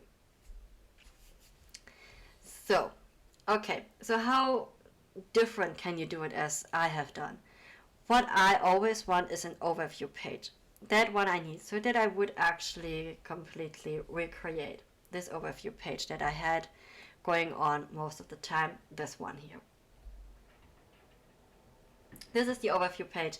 This is something where you see everything in a quick glance. So we totally need that. And I also want this fixed cost one. As I said, it has saved my ass more than once. I totally want and need that, where I can write down all my fixed costs for each month and what the sum is, what the total cost of it is, and everything. I need that. And I want it separated by what do I have to pay monthly, yearly, savings. I want all of that. I need that. I know that already, but yeah. It's probably the main areas. If you have, stuff that is maybe not yearly, maybe half yearly or quarterly, you can also divide it. But yeah, you could also, instead of yearly, write periodically, depending on the period amount of time. However you like. Use whatever you feel comfortable with. And I need an area where to write down my variable costs. And I also want a sum of each variable cost, which are the month down here. So in total, we need 14 tabs. We need 14. We can actually create all 14 at once, which I would not suggest, because then you have to copy paste all the things for the variable cost. If you create the variable cost, your layout for the variable cost once, you can simply copy the type or the sheet itself. And then you don't have to repeat it all the time. It's much easier. I promise that's much easier. That's still the easiest part, the formulas and making connections between each thing. So when you rename something, it gets renamed everywhere. That makes things easy at the end. You just have to remember where you named everything and where else is going to be renamed. Or where you have the formula, A good thing is mark this cell in a certain color so you know that there is a formula in the background. In the variable cost, the formulas are always in this orange color. It doesn't work with this fixed one. Oh, right, no. This is also a formula. It's orange. But this is a formula and this is not orange. This is the same color as the rest of them. But this is a formula. A sum. That's an easy one. And this is a sum. This is formula. This is formula. This is also all formula. But this is just a copy, or show me cell X, Y, Y here. No, it's not more than this. And I'm pretty sure there's a more easy way to do this with a really cool, amazing formula. I don't know. But this part, this variable cost part, that is a tedious process. Really tedious. I don't like it. And you have it down here too. So, anyways, just pick a color that you want, and then you can like mark where your formulas are to, I'd say, 80%. Sometimes it doesn't work because you want the differentiation from whatever is next to it. Alright, so we have this. So let's change this. We want a summary. The summary should always be up in front, in my opinion.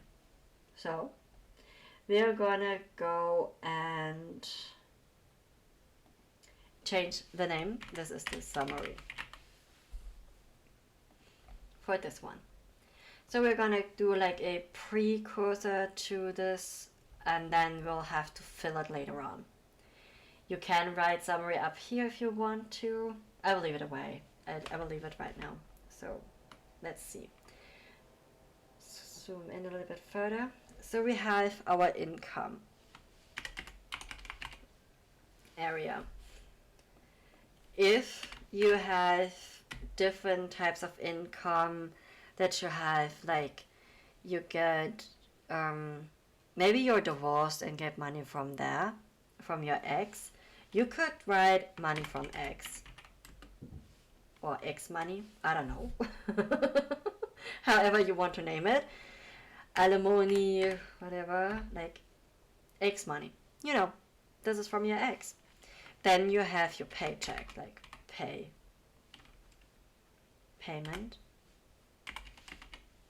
You could also say work.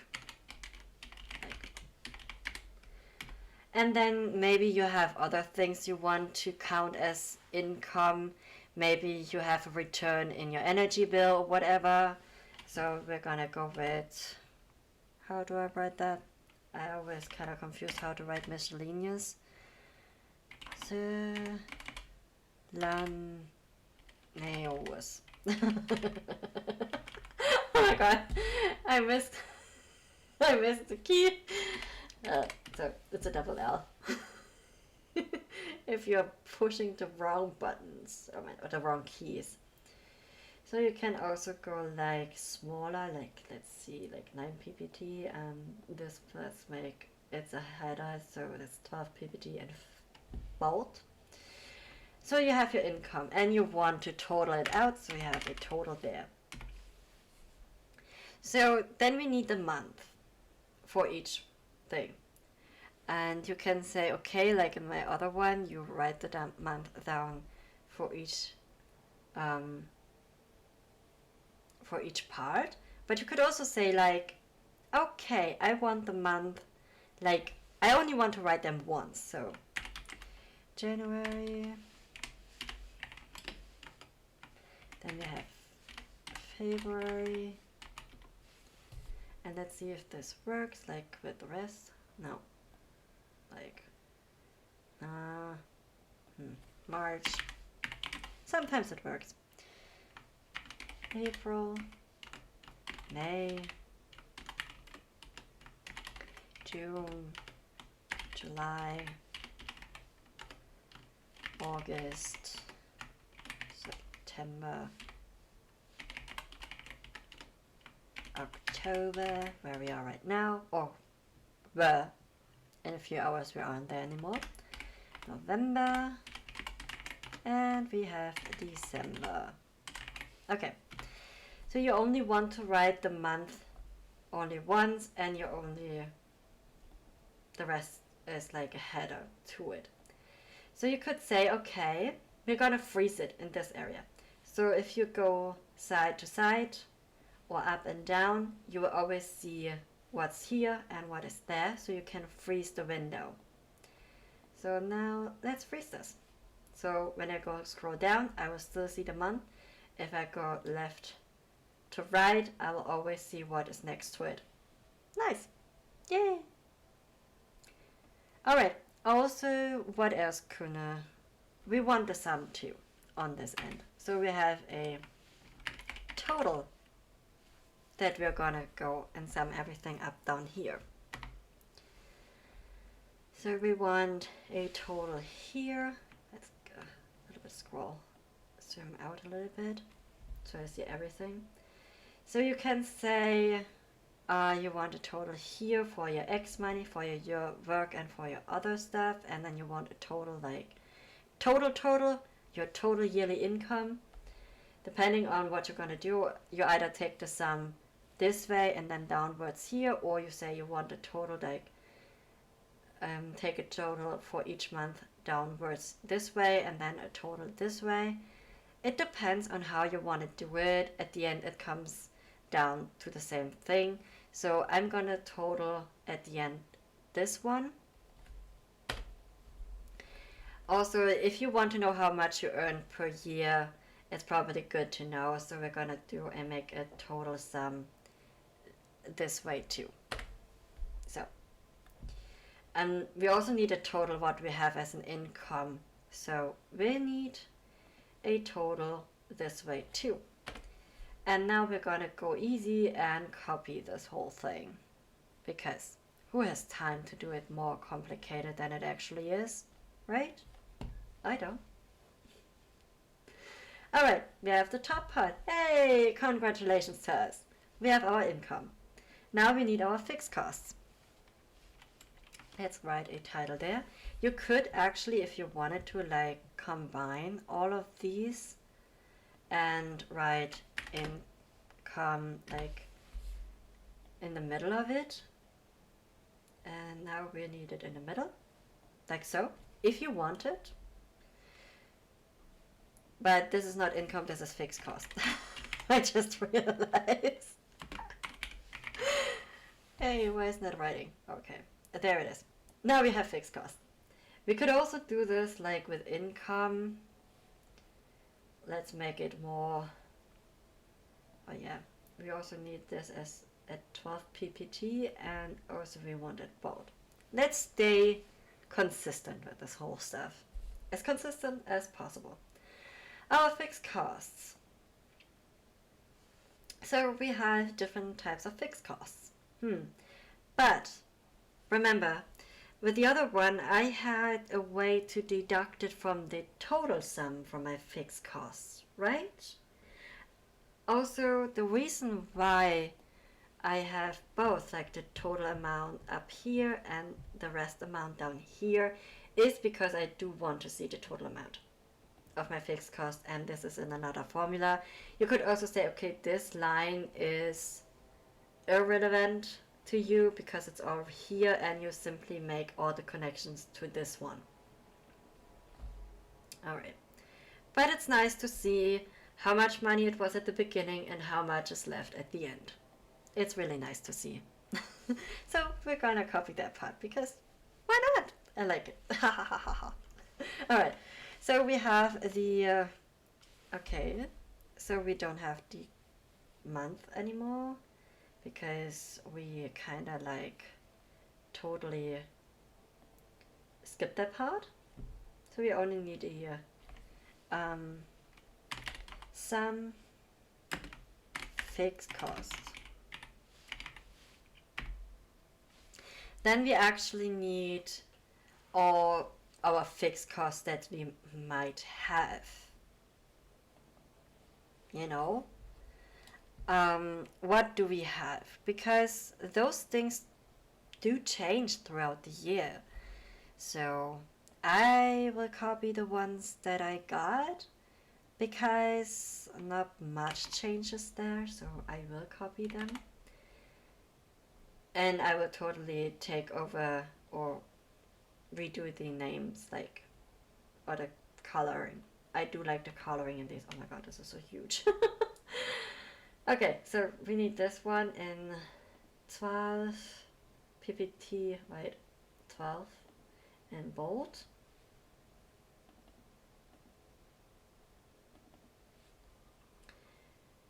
Okay, so this is what we've got. Do I need all of them right now? Like, Do I want all of it? Or do I not?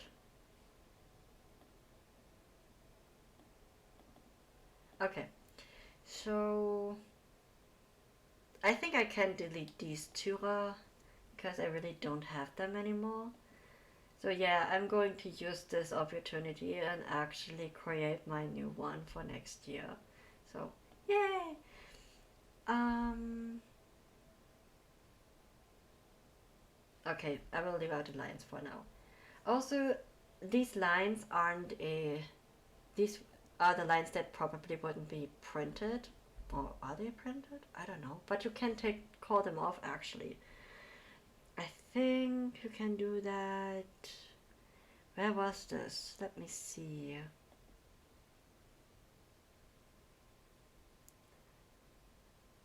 Um,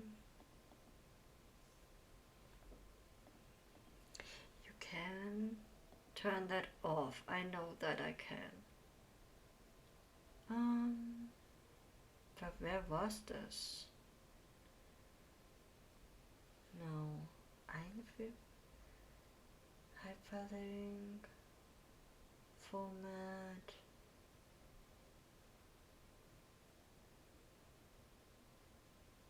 There is a button that you can simply click that makes it like those lines are disappearing.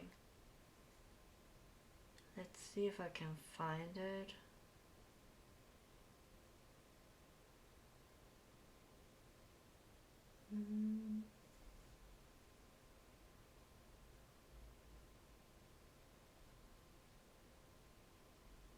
I Does anyone know how to use pivot um, tables? Because I don't. I'm I don't know. I never really got the hang of those.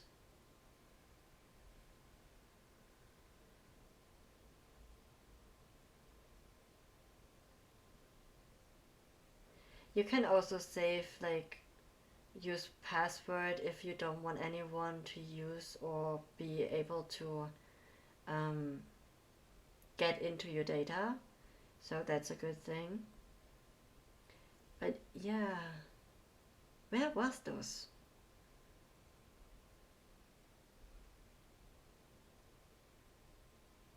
I'm really not sure where you do this right now. Because I know it is possible to get rid of those pesky lines and make it look white.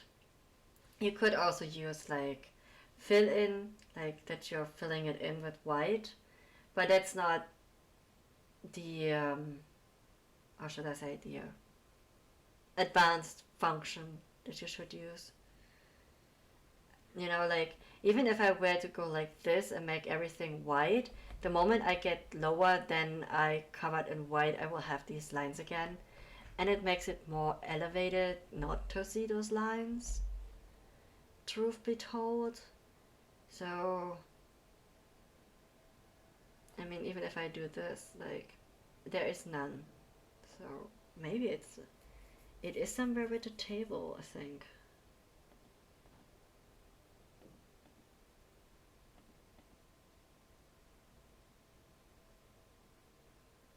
Okay, these are rules. Split window.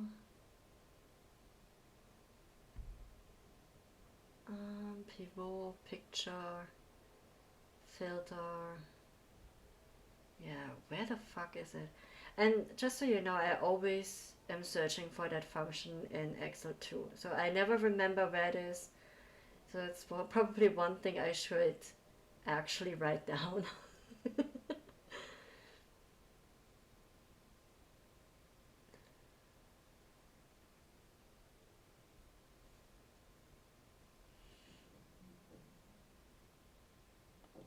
Oh, there it was.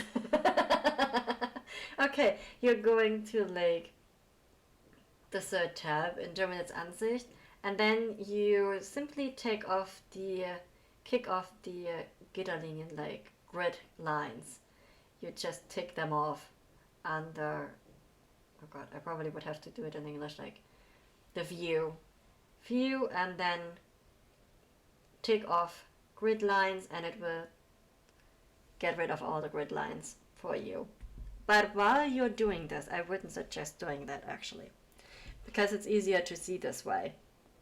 So yeah, at the end, when you are done with everything and you have your table, like the outlines of your table and everything that you want with lines, then you go under view and tick off the grid lines. All right, now we found it. Yay! All right, let's continue. I get way too distracted these days. I get too distracted. Did I mention that I get too distracted? Okay, so we wanted to take out this one, but I will leave myself some open space just because I don't want to add new stuff later on, even though it's not that hard to do. But yeah, let's see if we can get it anyways correct right from the get-go. Also, this should be yellow. It could be yellow, it could be green, it could be brown. Or how was that song? I don't know. I forgot how that song went. Alright. So we have those now. Like, I think this is a pretty good representation of what I have. I think, maybe.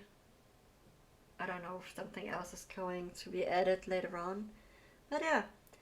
By the way, handy, that's the German word for mobile phone, just so you know.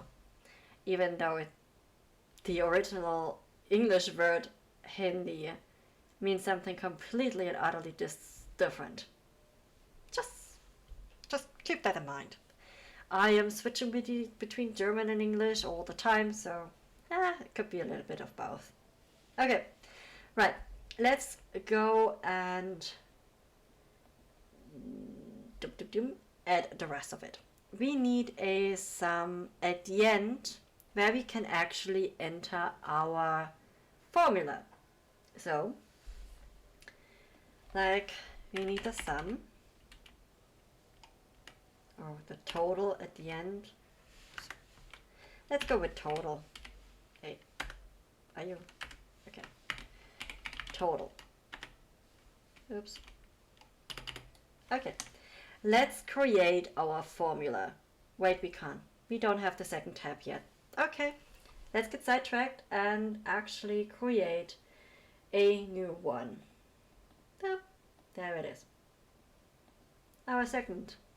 These will be our fixed costs, the area where we shall play around with our costs per month.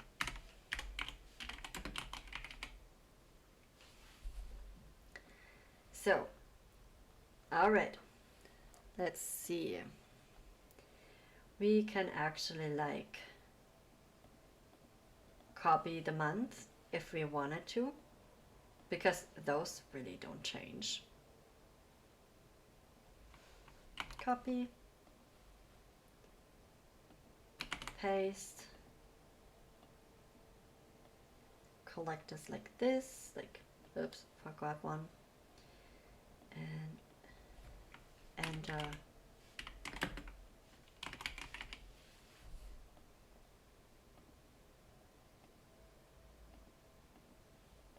Okay, so now we need again the things. As I said, we want, if things change, we only want to rename things once. Therefore, we will have to make the connections. Like rent, public transportation, internet, and stuff like that. If things changed here, we also want them to change here. Like, we want it to be as easy as possible, if possible. Right? I'm pretty sure there are easier ways, but let me show you my amateur way. You enter I don't know, you enter that one. I just forgot. Go back and click the cell and then push enter. That's it. That's all you're gonna do. And then you can go and like, do this. and it actually does what you want. So it wasn't that. Was it always this easy, or did I just not like realize I could do it this way? I don't know. Something, if I remember correctly, was incredibly taxing. I think this was the variable part that we are still going to get to. Anyways, let's continue. It's going to be terrible. Okay. We also need the sum of everything again, so let's go with the formula again. Copy paste. Yay. Just until December. Yeah, let's go with the total too. And we also want to know how much we are spending on these in total throughout the year, so let's go with another sum. Like sum. And pull it down. Yay, we're done. Alright, we also need notes. We want notes, right? I mean, sometimes we need to know additional stuff regarding these, so we're gonna add the notes again. So we're gonna go with this beautiful brush and actually go like the brush is really easy. You simply click in the cell where you have the formation or the formatting that you want, click the brush, and then you click onto the cells that you want that formatting have too. So it makes formatting a little bit easier. As I said, I'm not a pro in this, I'm quite amateur. I'm pretty sure there are way more easier ways to do these things. I'm pretty sure. But with this said, we can also say like this is monthly, so we're gonna paint this area completely green. Because green is everything that we have to do, which is necessary and totally necessary. Or in this case, it is what is monthly. So in this case, it's monthly. It could be either it is necessary. Well, most things you pay monthly are necessary. But a insurance usually is like a yearly payment, so that would be like important too. But we're gonna use these colors to also divide them by what do you have to pay each month and what might be being paid periodically, be it quarterly, half yearly, or yearly. Sometimes you have stuff you have to pay every 2 years. So that's the thing. I wouldn't suggest, but well, if you don't losing the no, not this color. We're gonna go with, yeah, let's go with this color. Alright.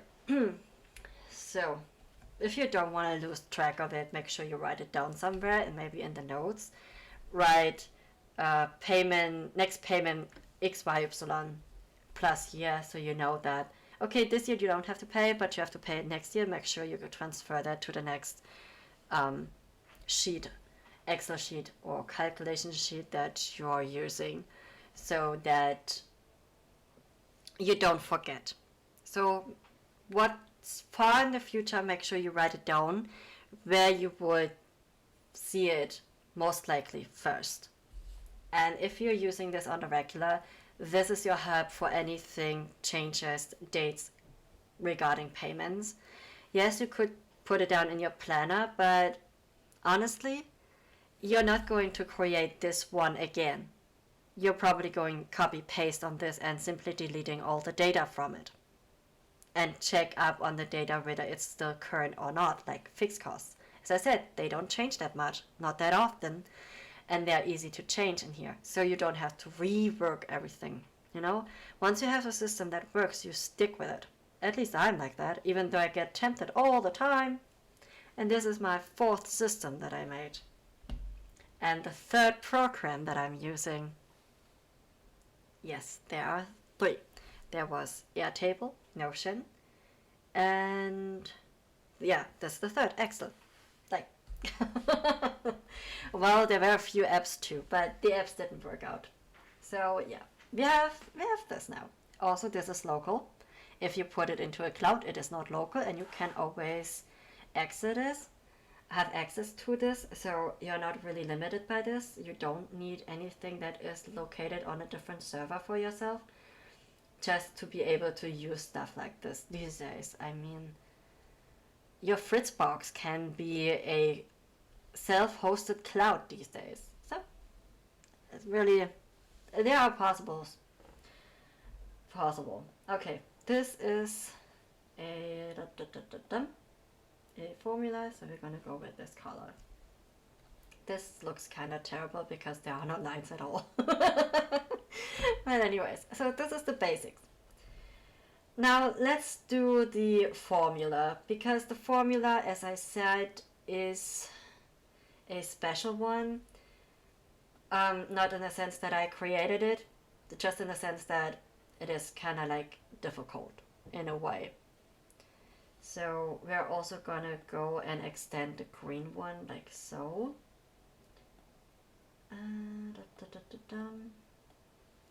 Then we need the yellow one. Oh god, I'm getting hungry. Who else is hungry? I am. I know I am. Alright.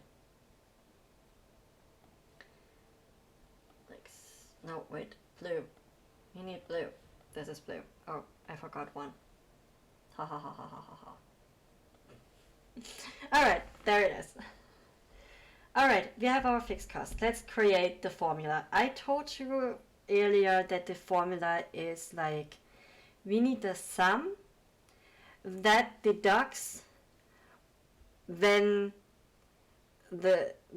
sum when in a certain area when an x is entered with the reference to another area. Remember that. Don't forget it. I'm also talking to myself that I don't forget it because I already forgot it a while ago. Alright, so I told you that I want to see the total sum of it. So we're gonna go like this. And actually go from here as a reference. This is our reference point here. So let's go and actually go total like over here. Alright, this doesn't actually need a filling. This is gonna stay no filling. Okay, so we have, if there is any cost entered here, like 85 euros, that would be transferred here. Just so you know. Alright? Good. We have those. So in my other version of this, I actually went to this area to take the sum. That is actually not necessary for this formula at all. You can take it from up here. This up here does not change. It is already a reference to this cell. So this cell references this cell. There's not really a complicated formula in the background at all. The complicated formula is coming now. And I don't like it. So let's see if we can make it work. So we need the sum. This is our sum we have. From that sum, we want a formula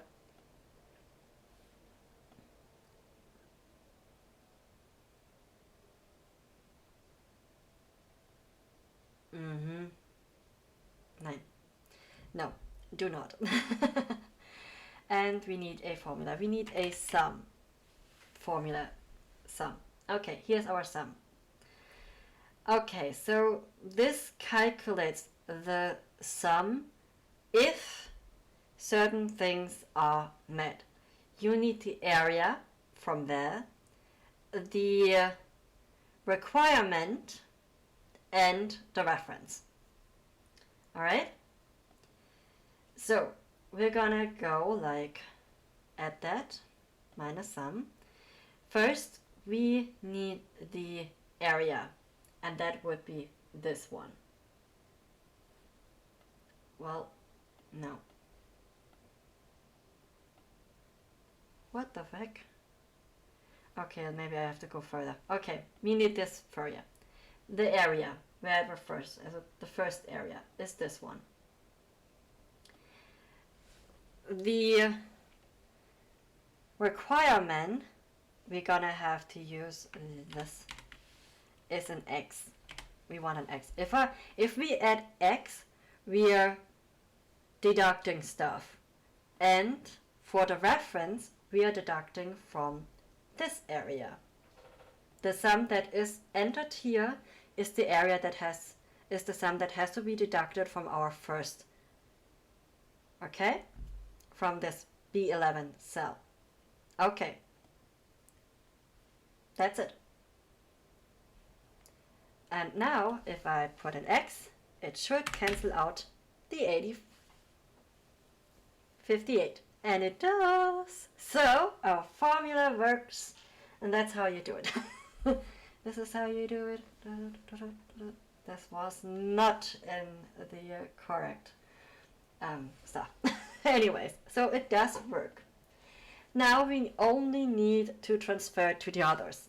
That is pretty easy, as this area starts and ends in the same area as this one does. So there's nothing wrong with it, but always check if things are correct. So just transfer it away like so, you know, like so. To check up on it, let's do a copy and then paste to all of them and actually see if it works. Copy and paste, and it does. There you have it. First things solved, first things recreated. Yes, works. But we want the sum here too. Like, remember, I want the total of this. No, wait, this doesn't make any sense. We have that in the fixed cost already. Why is this colored? This doesn't need to be colored. I went too far ahead. Alright, so like this. We only have the total down here. We totally need a total down there. Alright. So. And we need to make this orange as well as this one. Like, let's do it like so.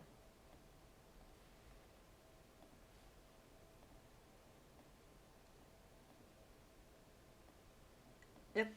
Okay. So what color did we give the other one? Oh, it was blue. So anything that's coming in is blue apparently. So why not? Okay, so we have our income, we have our fixed costs. Now to the pain in the ass, that is our variable costs. I don't want to. I hate that part. Maybe I'll figure out a quicker part than the last time. Because the last time was really a pain in the ass. It took ages. Not that much, but it did take quite some time. So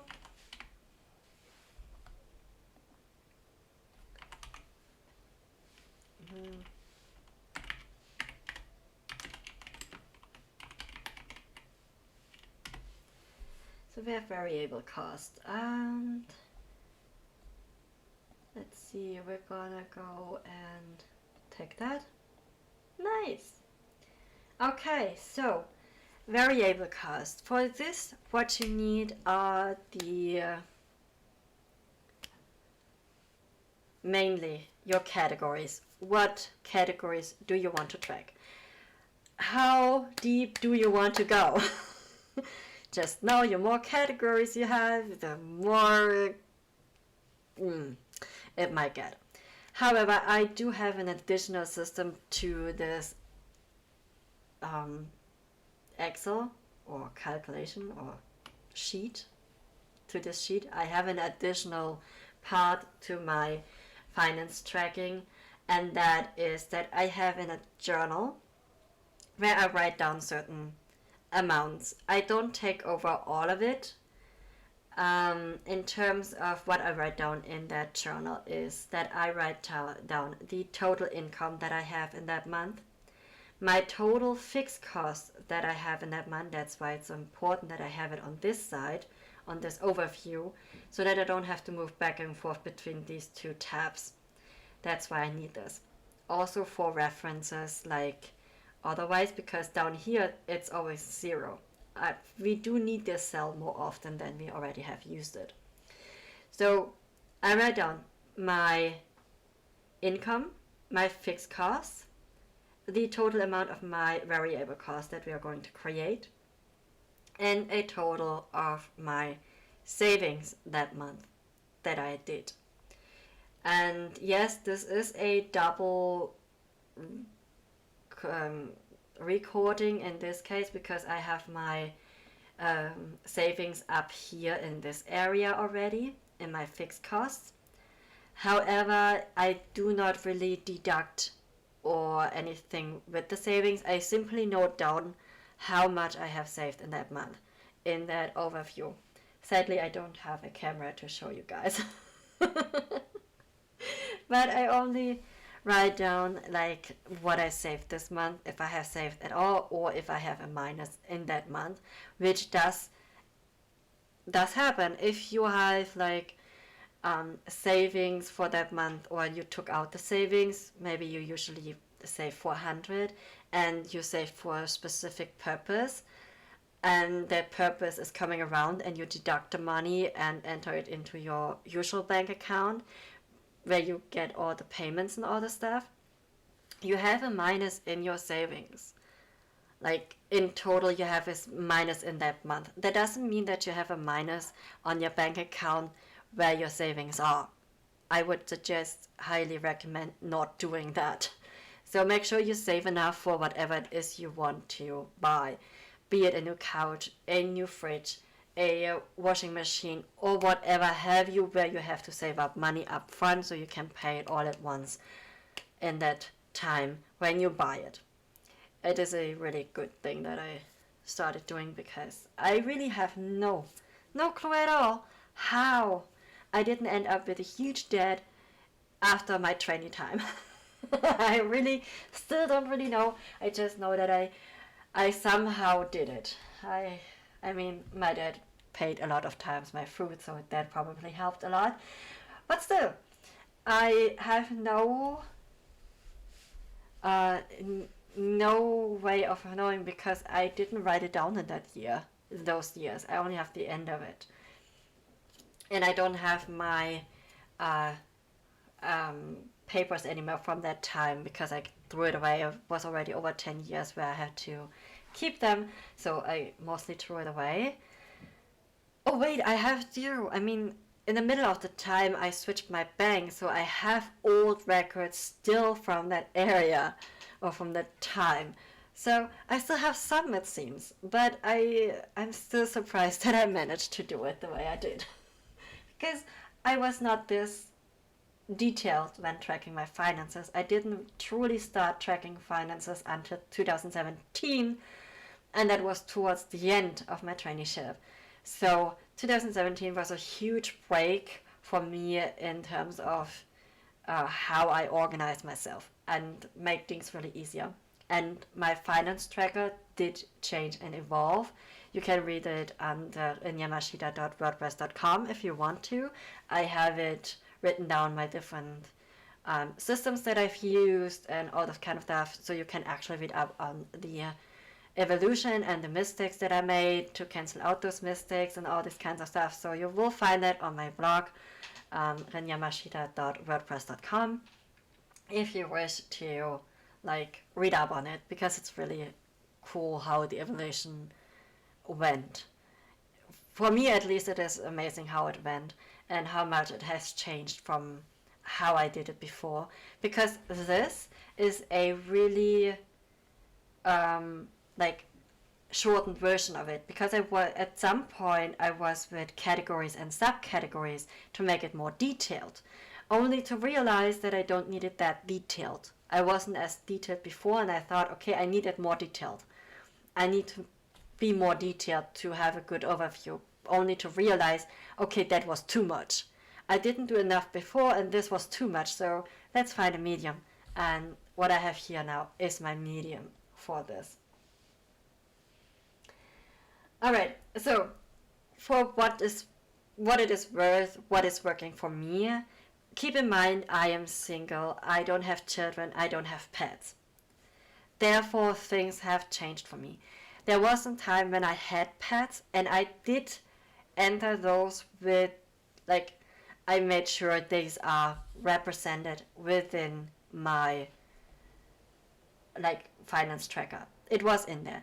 It was, pets was divided by, like, living expenses, if you will, like food, and I had bunnies, so I also had like substrate and all this kind of stuff and all the hardware. That was one category. And the other category, after a while, because I really wanted to know how much I spent in vet costs, to know how much percentage wise that is. And also, like, I mean, I actually calculated the percentage because it was so insane in those years. Let me get it down for you. Just to give you an overview of how expensive pets can get, especially with vet costs. In the year, wait, which year is that? Like 2022, I had a total amount in costs for my bunnies. One was €1,745.26. And it calculated into vet cost for an amount €1,069.24. Everything else, like food, substrate, and stuff like that, were only €676.02.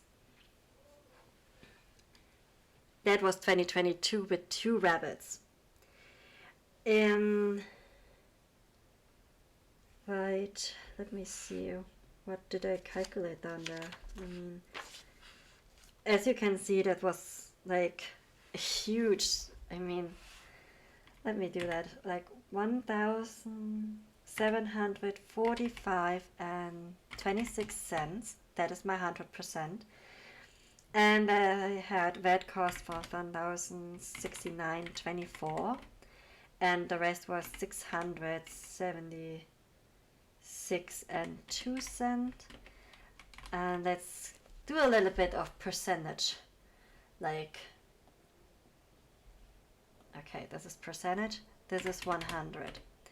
And I kind of want to know what the percentage is for this one. So this divided by this times, no, wait, divided by this.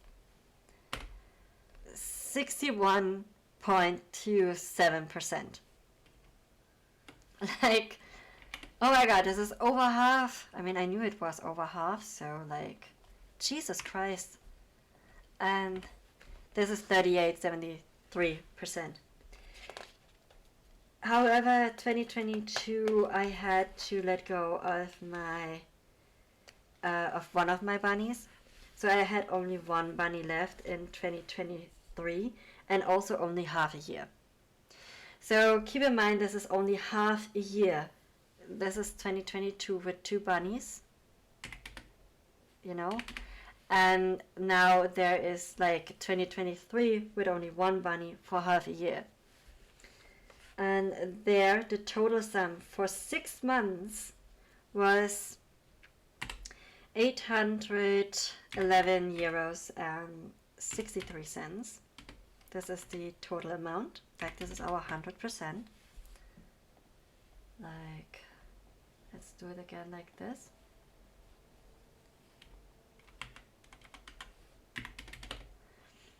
Then we have in vet costs, oh, I already calculated it, but still.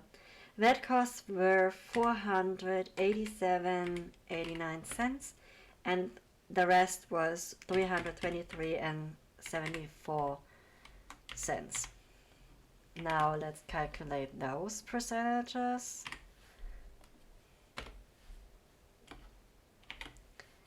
Very expensive rabbits, I have to admit.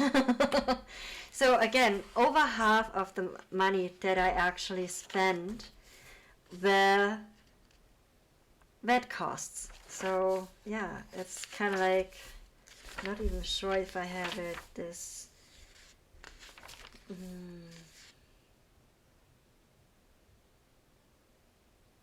Yeah, I could do it for another one, but it's also only half a year because I changed the layout of how I track stuff in my notebook quite a bit. As I said, I went really detailed at one point and then I kinda went less detailed, so it would be quite time consuming to calculate it for anything prior to this. But yeah, pets can be really expensive, a reason why I don't have them currently. And even if you just take these two sums, like the 800 and the 1700, that is a lot of money. The 1700, for example, are easily my current PC setup. Easily. And the 800 are my new mattress, actually, plus extra. I even have something left. So just realize just how expensive pets can be, and also how expensive vet can be. It's always like over 50% for me because my rabbits were actually quite sick most of the time. I didn't really have much luck there. And therefore, I'm really hesitant to get more pets because I know how expensive it is. And these numbers are 2022 and 2023, where the vet costs aren't or weren't as sky high as they are now in Germany. So this just to keep in mind when doing stuff like that. Actually, like it can totally backfire on you in this area. Like it can totally backfire. All right. So, but regarding those categories, as I said earlier, variable costs are usually the areas or the things where you set yourself a budget, like for food, for eating out and stuff like that. You can go as detailed as you want or as less detailed as you want. It is all up to you. However, depending on how easily you want to overview things, it can be as detailed or less detailed as you want. I will stick with the categories that I had before because those are the main categories. Everything else are subcategories. Subcategories that I might not need completely, and where I have my monthly overview tabs for the variable costs where I would be able to actually view them. Living expenses, for example, for me, as I said, even though the amounts are fake, these are the categories that I actually do use. So this is very much what I do or have. As you can see, living expenses are divided by food and hygiene. I count hygiene products as living expenses, but at the end of the day in my notebook I don't need that division. I only want that division here, but I don't need it at the end of the day. I only need to know what are my total sum for living expenses at the end of the month for hygiene and food, because those are necessities. Everything else are not necessities. That's why they are categorized with a higher category like other. And these are subcategories. Yes, I don't just put in the summary like living expenses and then have here only one more like other. I mean, I do need a little bit more specification than that for myself. But yeah, in my overview of my variable costs, you have living expenses and others. But I did make a different finance tracker for my friends AJ, and there I also added a business section. Another friend of mine sadly doesn't use it. She has kids and a husband, so I made a section there for that specific case. So this is highly versatile. You can do it however you want. There are other ways how you could do it, but I'm not sure how easy it would be to transfer the amounts into this overview, because different ideas that I had would require me to put in formulas here, more complicated that simply show me that cell here formula, which is simply a, oh god, was ist es gleich auf Englisch? Oh my god. When you struggle with the easiest vocabulary, I mean it. Jesus. Oh,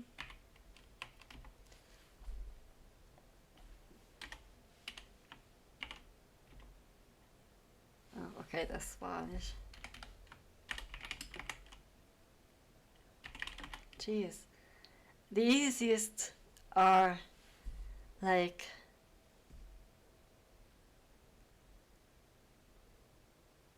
equals. Equals, yeah, equal sign. I think it is. The equal sign. So equal sign, and then simply jump and click the cell that you want to be viewed in this area, in this cell where you put the equal sign. Yeah, I don't want to make it too complicated, but yeah, that's about the categories. So depending on your categories, you simply add them here, and we will go with this show me that cell here formulation. This is pretty easy. It is tedious to do for the sums, but at the end of the day it works.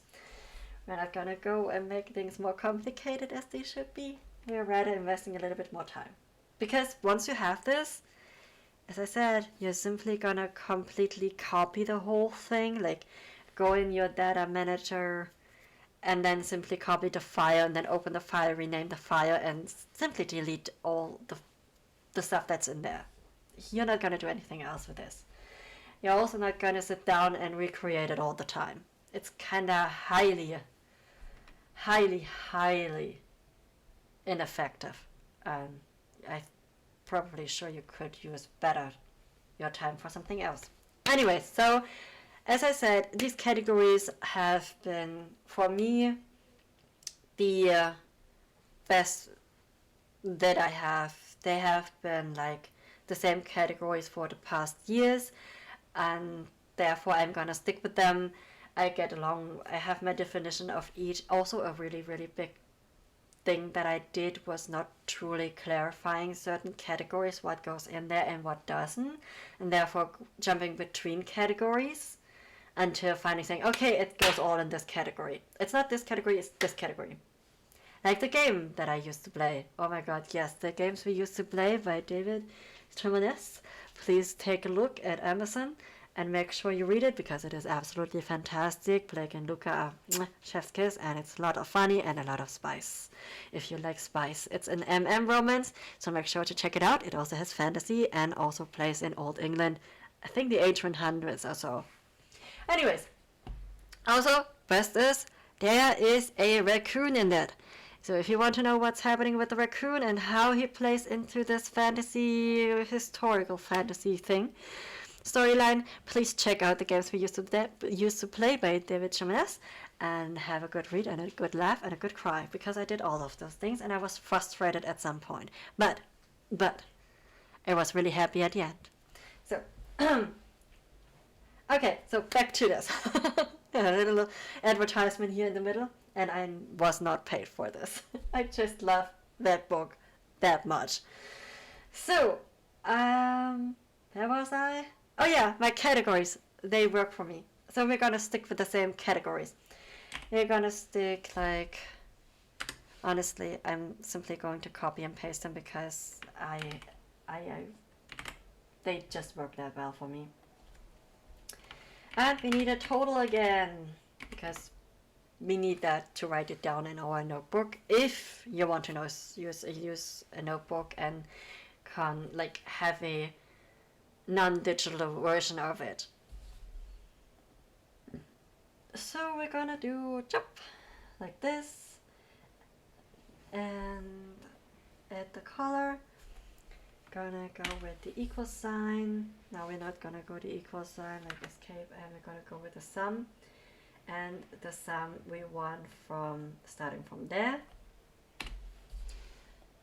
and then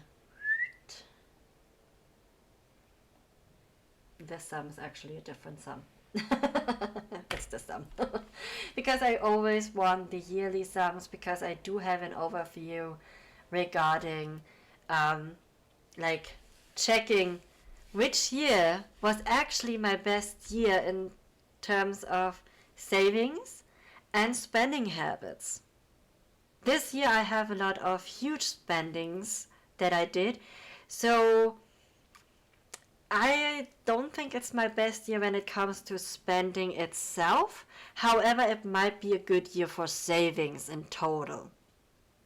No, there's that. Alright, so we're gonna go and actually like put that in green, and we're gonna put that in yellow. And we're also gonna go with the total sum, because I do need the total yearly sum from my living expenses as well as the total sum for my fixed costs, which is this part. This is my total fixed cost. This is my fixed cost from each category. So I could have left it like so. If it takes the sum from this or from this, it makes absolutely no difference overall. So we want the sum here for all the categories. And we're gonna go down. Down, down, down. Da, da, da, da, da. And we're gonna leave it as it is. As you've seen, like I have this here. This is public transportation. This is a fixed cost. However, down here I also have transportation, which is not fixed cost transportation. It is additional transportation, like when I visit my friend in Berlin and I have additional public transportation tickets, that is something that would go in here. Or if I give some fuel money to my friend or my dad, that would also go in here into transportation. These are additional costs that don't repeat itself each month and also not in the same amount each month. So that's why this transportation is a variable cost and this public transportation up here is not. And this is a fixed cost. So, okay, so we have income, fixed costs, variable costs. What is missing? Correct, our savings are missing. However, I do need another part in there, because I don't want to sit there and always calculate how much are fixed costs and variable costs together. I don't want to calculate that, because that is a part within my overview, within my notebook that I have, and I don't want to calculate it. So because it is the order in which I have the table in my notebook, I will put in a sum for fixed and variable. What did I just do? Yeah.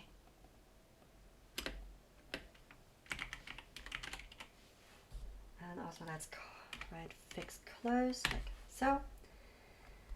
And then we could use a formula like this if we wanted to, but it's not really necessary. Just like enter the equal sign, and we are gonna use the fixed cost up here, a plus the total sum of the variable cost down here, and then simply enter. And then we're gonna kind of like go like this. Check the formula at the end. As you can see, it does not work with this one because I haven't put it here. So I need something filling this area, but otherwise it does work nicely. So let's add a sum formula up here, enter, and also make this orange so we know that there's a formula in the background. Okay, now we have all that. Again, make this orange. We then can go to our savings. Again, let's put it like this.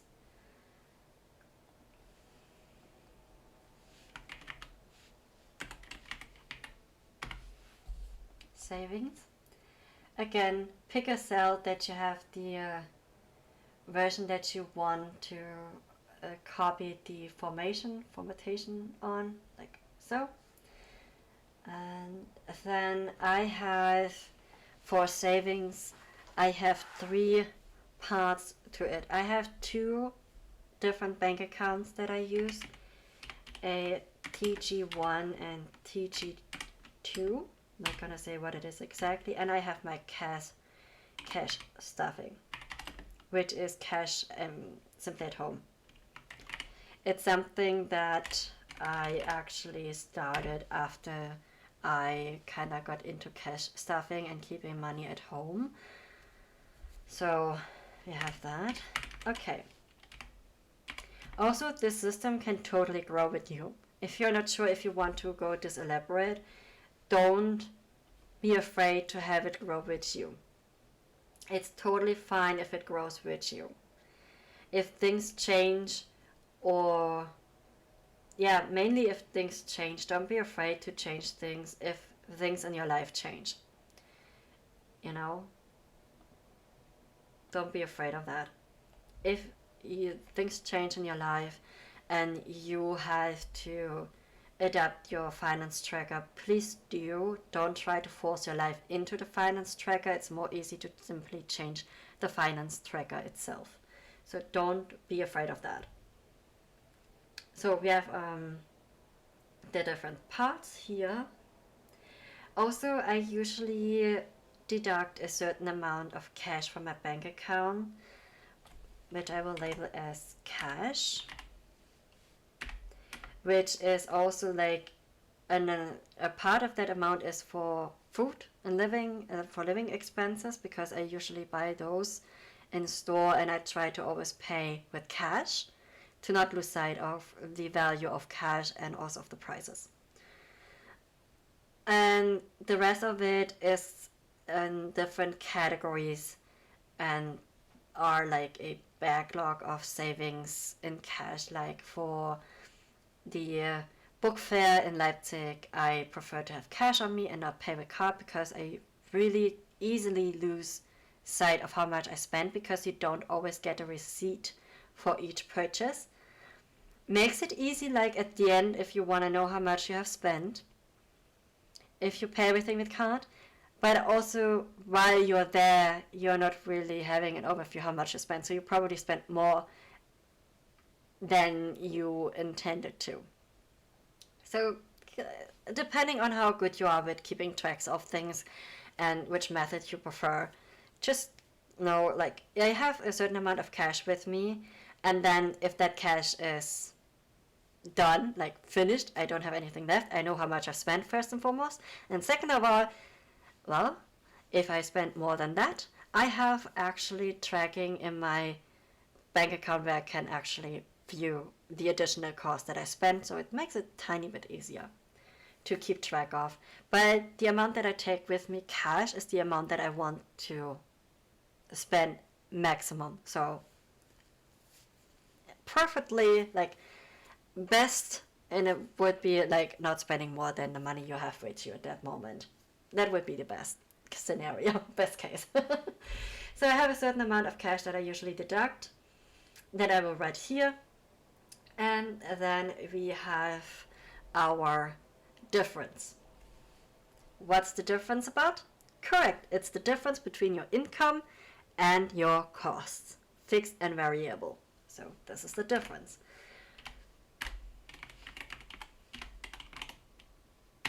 Okay. So the difference, the difference I don't need to do much, because what I will do down here is go with a rule. And that is, let's go there. Actually, I will go with 2 rules.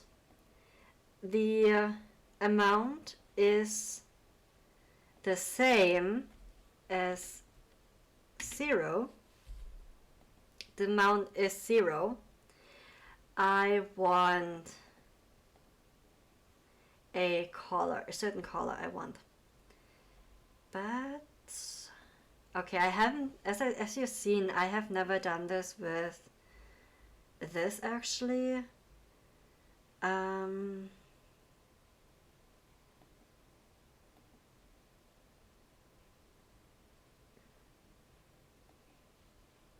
No. I actually want a certain color for this accent. Is that it? No. What's beton? Nee.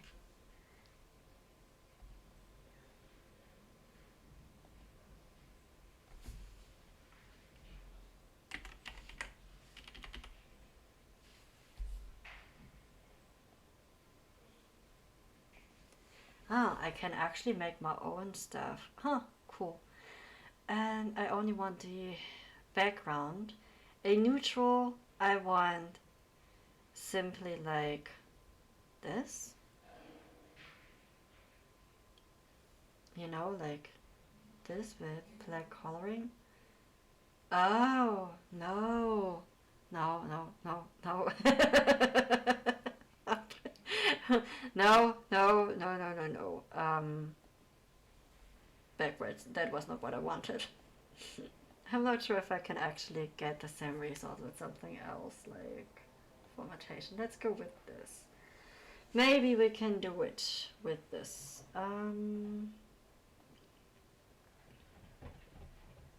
Okay, so we have formation, like if we are on the minus we have red, and then if we're on the plus we have green. That's what I want.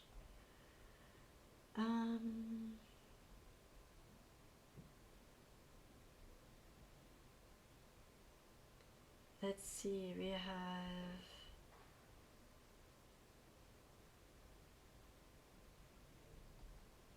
yeah, that's the stuff that you usually do like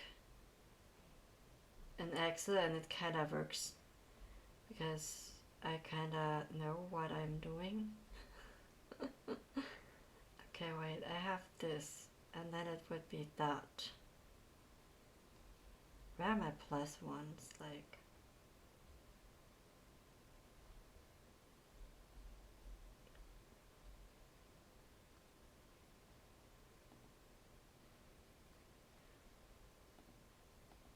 shift effect.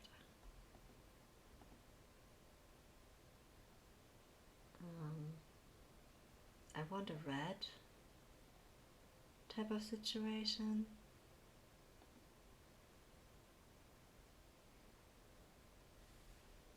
What did I do here? And what do I have to do to get the same effect?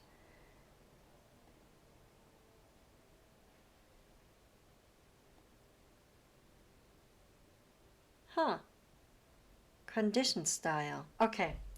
So, reverse. And let's see if we can actually like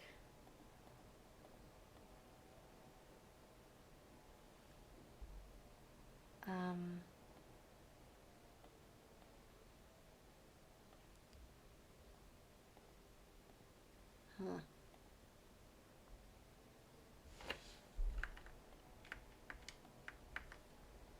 Okay, switching between the two windows was not a great idea, I see. Okay, so something just broke, I think. Something definitely just fucking broke. Something is still open, like.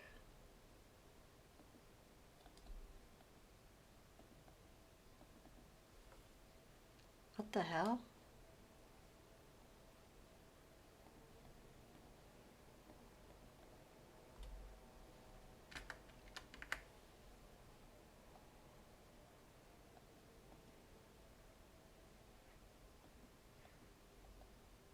Yeah, something just broke.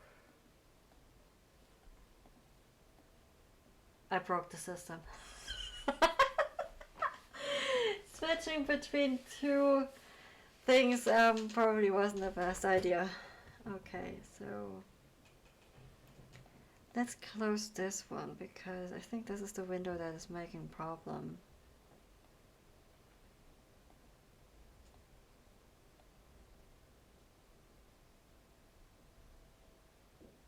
Yeah. Somehow this doesn't work. Wait, let me see if we can fix it. Like, no, that's not it. That's not what I want.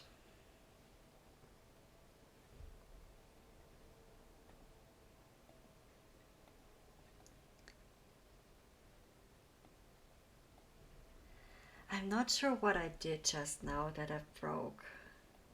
Because something really just fucking broke.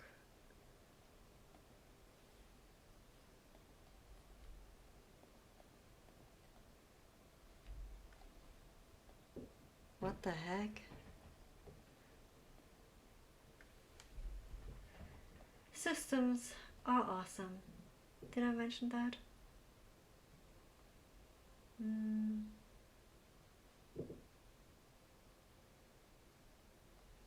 Yeah, I know what I would do in Microsoft about now, but I'm not really sure if the Mission Center actually holds up to that, because that is actually like similar to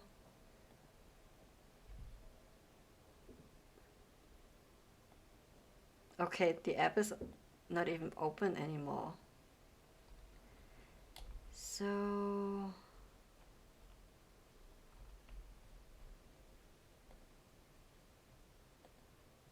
that is weird. It doesn't even see the app running anymore. That is completely weird. Yo, folks, it seems we can't continue on. Because... Huh? I don't get it.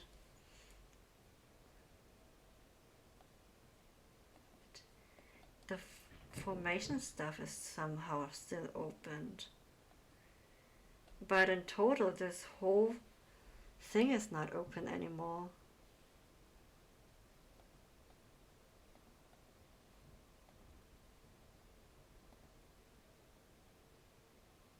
There? Wait, if I open it again, will it work then, or if it's did the program truly just crash on me? Because something definitely just went wrong. And it shouldn't actually reopen this one because this one is actually already open. So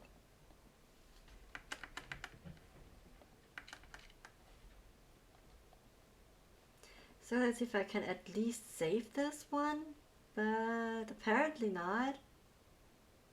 Nice.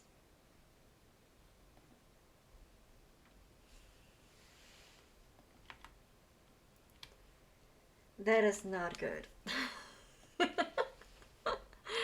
Oh god, I'm not really sure. I don't want to work with the terminal, but I'm pretty sure there's a terminal way to close this thing.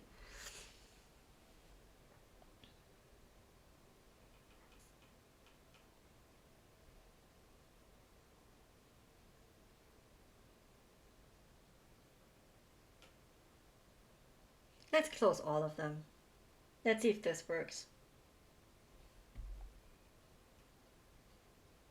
Yeah. Not even the mission center is actually showing it. So it actually is closed, or should be closed.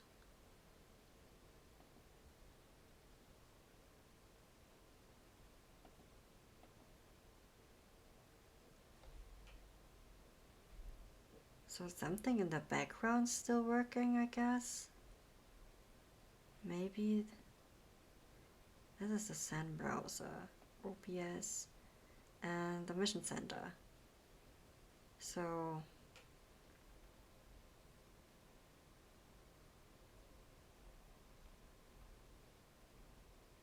yeah, according to my mission center, this calculator app is not even open anymore. Nice. That makes things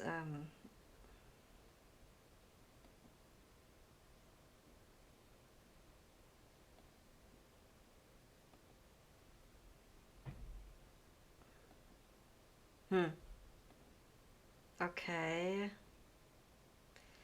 Something's not working anymore. Something is wrong with this thing. I'm not even sure what it is, truth be told.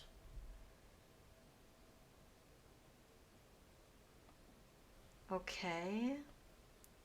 So this is still open even though everything else is closed? What the heck? Why is the window still open if it is closed? Yeah, I broke something, guys, so I guess we have to finish this another time. We'll finish this another time. I'm really not sure what this is all about right now. Okay, guys. I might restart it, but for now I'm gonna have to get off the stream and maybe I'll be back right away. I'll see, but yeah. Well, we'll finish next week because we've been online quite a bit already. Alright, so we'll see each other next week. And then we're gonna continue and finish this baby up, okay? Because I have a feeling I have to redo everything. Oh my god, it's working again. Wait. It's back! Guys, we are back. No, we're not finishing. Yes, we are finishing this baby. Because we can actually save it now. Yay! Let's totally save that one. Because